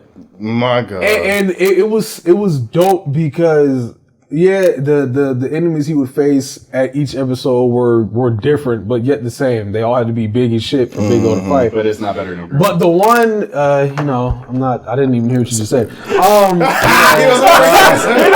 tried to sneak it the fact that Big O literally had different abilities each fight. First, he kept upgrading. First, he that just damn had the fucking Chrome Buster. Okay, now you got the fucking. Now you have the fucking heat beams, nigga. That you do this fucking hero shit and fucking hit the beams, nigga. Oh man, that's Then every fight. Nothing like that bullshit you were saying. Oh, yeah, okay. You got fucking rockets and missiles. You have fucking chain spike shits. You can't fly. The other one can fly, which. Big Duo is honestly one of more dope mech designs. Yeah. Old school, but it makes sense. Then you have Big Foul, which is, but I'm so mad I didn't think about Big O. bro, I automatically because But it won't hit my top 3. I was pissed because I fuck with Big. I agree. I fuck with it, but I don't know, man. Something about seeing giant men literally throw universes. And then Tekmen Blade also, like, how can you not like Tekmen Blade, dude? It's not even that. No, I'm with you. No, I'm saying like don't like it. It's just top 3, top 5, but top 3. Yeah. And it's like Big O is gonna be in some people's top 3 purely off of nostalgia. Nostalgia. That's literally like a lot of people. So a lot of people, what I've seen is that as what most lists do, they'll cheat and put more than one entry forward from a series. Mm-hmm. So they'll cheat, like, okay, Gurren Lagann will be on the list with respect, but they'll cheat and they'll be like, Mobile Suit Gundam Wing, this is awesome. Okay, Mobile Suit Gundam Unicorn. And I'm like, damn, you niggas cheated, but I'm not mad, but I'm also like... But let's be fair. Or like Gundam. Can you name all the Gundam series? Do you know how many there are? Yeah, there's Gundam, fucking Zeta, Double Zeta. Too many. It's a lot. You don't have to name them. I'm just trying to... But I know though. I know you know. Oh, I know you know. Yeah, I know. It's like... I'm just making a point. There's so many. Like, that's why you can do multiple entries. Yeah, like, a lot of people will like from... original Mobile Suit Gundam to Unicorn, because Unicorn is within Universal Century with Unicorn, Admiral Ray, Char, Double Zeta, all that shit. But not all those. First off, not all those Gundam series are good. Though. Yeah, a lot of them were. They're not all good. So here's what you could compare that to. So let's say if you're like, they're not. So but hold on, let's compare it though. So like if you're like, oh hey, the top 10 fastest characters in DC. Right? You don't want to include speedsters. They're going to take the top 10 categories. No. Every speedster. Unarguably. Yeah. Unarguably. So you can't do that with Gundam because every Gundam show isn't good. Yeah, it's not. So what you would have to do is just do the top 3 best Gundam shows. Top 3? Yeah. So it would be like Mobile Suit. That's in its own category. It's going to be in its own category, yeah. Gundam Wing, G Gundam, and I gotta say fucking Double O. I gotta say, way better than Double O. I gotta say, the reason why I imagine you even say Gundam Seed. No, I love Gundam Seed, but G Gundam. Destiny's good. No, I'm not. I'm not sleeping on Gundam. Destiny or Seed, okay? Because there's Seed Destiny, and then there's just Seed. Seed Destiny was the fucking season that had that little bitch that was like, oh, he was like, oh, I got revenge for you, because Kira's the original main protagonist, and he's beating the shit out of me, and he killed my friend, and I was in love with this fucking clone bitch, and she lost her mind, and she was in this big destroy Gundam, and she was destroying everything, and I thought I was gonna be able to reach her, but I wasn't, and while I was trying to save her, she fucking spazzed out, cause, Kira was just sitting there in the sky, not doing anything, and she had a fucking PTSD moment, and fucking started shooting everything, so here fucking Kira goes like, I gotta stop her, bro. What do you want me to do? You want me to let her keep killing everybody? Kills her, blows everything up. Now what's this little bitch do? oh, I'm gonna be a little infantile child, and I'm just gonna be mad, and I'm gonna want to take revenge and kill this nigga. So I'm gonna go look at all this nigga's data, see that this nigga doesn't want to kill anybody, and he goes for their weapons and fucking main cameras. And when we fight this nigga again, I'm gonna be prepared, and I'm gonna kill the nigga. But I really didn't. Now I go through the rest of the fucking series being a little crybaby bitch because I thought I killed the main two protagonists, which is Kira and Athrun. See Destiny. Oh, for a second, See Evangelion. See. Now, hold on. Wait, just 1 minute. Yes, Evangelion. Whoa, no. It is not good. You stop it. You stop. The only thing good about Evangelion is when those angel creatures or whatever killed the fucking German girl. That was a dope fight. Dude, no, I'm sorry. See, you lost me and this nigga. No. Evangelion is literally Evangelion is. I'm not gonna have this conversation. Unarguably, what? Unarguably, easily top 5. Easily, of what? Of mech anime. No, easily. Evangelion? Yes. Stop. You get this little garbage ass. This little garbage Your voice recorder still going. Thank you. You already know. Find that shit. I was about to do it, but no, dude. When you think of mech anime to help redefine the genre, matter of fact, are you serious? What genre? It helped redefine it. Which one came out first, G Gundam or Evangelion? Because that whole I'm gonna feel the mech's damage or whatever. No, so what happened? No, Evangelion. Didn't Evangelion come out before G? Yeah, Evangelion's the oldest. G Gundam came. G Gundam. If I remember the order right.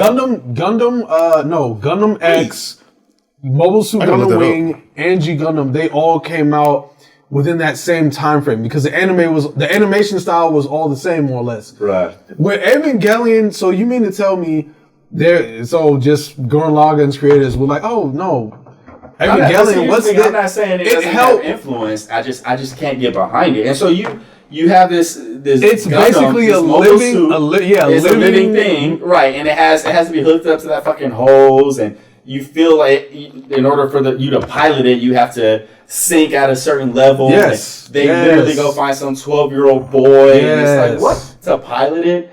What? And then at the end, he has a mental breakdown. The ending was so trash. The creator got such pushback on it, he had to redo it. He redid it. Look, because people hated it so much. The only thing that I see is it just made it more of an excuse to create different versions of the same movie, and then they turned it into a show as well. So I really don't, and I'm not really mad at that. I'm not mad. I can see what you're saying for the blowback. Right, so I'm just gonna hurt your feelings right now. So I did top 5 mech anime. Who do you think number 2 is? But you said Gurren Lagann. Thank you. Thank you. Which one is it? What list is this? I tried to do top 5 and just said best. Okay, said best. This doesn't count. You want to know why? Ghost in the Shell isn't a mech anime. No. You say Ghost in the Shell is not a mech anime. That list doesn't count. Ghost in the Shell is not a mech anime. It is a Synthoi. Neo Genesis Evangelion is a mech anime. Mobile Suit Gundam is 86. Wait. 86 is mech. 86 is a mech anime. These are mech. Euruka 7 is a mech anime. So something Ghost in the Shell was mech. No. Gotta put it in that Ghost genre. In the Shell. Wait, where does the Evangelion fall? Evangelion was what, number 4? 6? Yeah, Evangelion was number 4. Number 4? Top 5. Okay, so it was top 5, so we're both right. It's not my top 5. It's not your top 5. Okay. It was top 5, so it kind of, wait, what was number 1, 2, 3? What was 1 and 2? Yeah, they didn't show 1 though. I don't know what's going on with that. What's number 2? Number 2, Gurren Lagann. You didn't want to see that one. No, you said what? Wait, what was number 3? Number 3 was, let's go back to it. Ghost in the Shell, standalone complex. I would have to look at that. I don't understand. Like, I've seen that show so many times, and I've seen the second. I'm not sure what it is. Like Second Impact. Like, the only thing that Ghost in the Shell. That's why I can't agree with that because it's considered mecha anime. They are technically androids. That's what I'm saying, but they're not mechs. They're fucking cyborg androids. That's a mech. No, you need giant mechs if we want to do it like that. Man, I'm starting to scratch my head. I know, I understand. Hey, nigga, we're gonna eat something, bro. I'm starting to get pissed off with this shit, bro. I'm getting hungry. It is time. Let's be real, because I gotta head out anyway. Hey, Hey, we're definitely gonna end on the fact that list is inaccurate, and that's fine. We'll do more research on the list. I'm not going off of an internet list. I'm going off of my list. My list. Evangelion don't make sense. No, it's okay. So anyway, we definitely got to come back. I know you was sucking Gurren Lagan's dick back in the day. That's y'all like can see it. Hey, what did Kamina do to you? I gotta cut out a lot of what you just said, sir. Wait a minute. There are probably kids listening to this. Anyway, that's what Patreon is for. We're definitely gonna have to come up. We're definitely gonna do a part 2 of this. So many of y'all motherfuckers. Be sure to subscribe for sure. We'll be back. We'll definitely be back. That is much love. Appreciate you guys. You know what I'm saying. Yeah, we will continue. Back. We will continue it for the next podcast, the next episode. We're gonna go in depth in this shit because definitely. Because you know what I'm saying. Yeah. Stay tuned, guys. Bye. Stay tuned.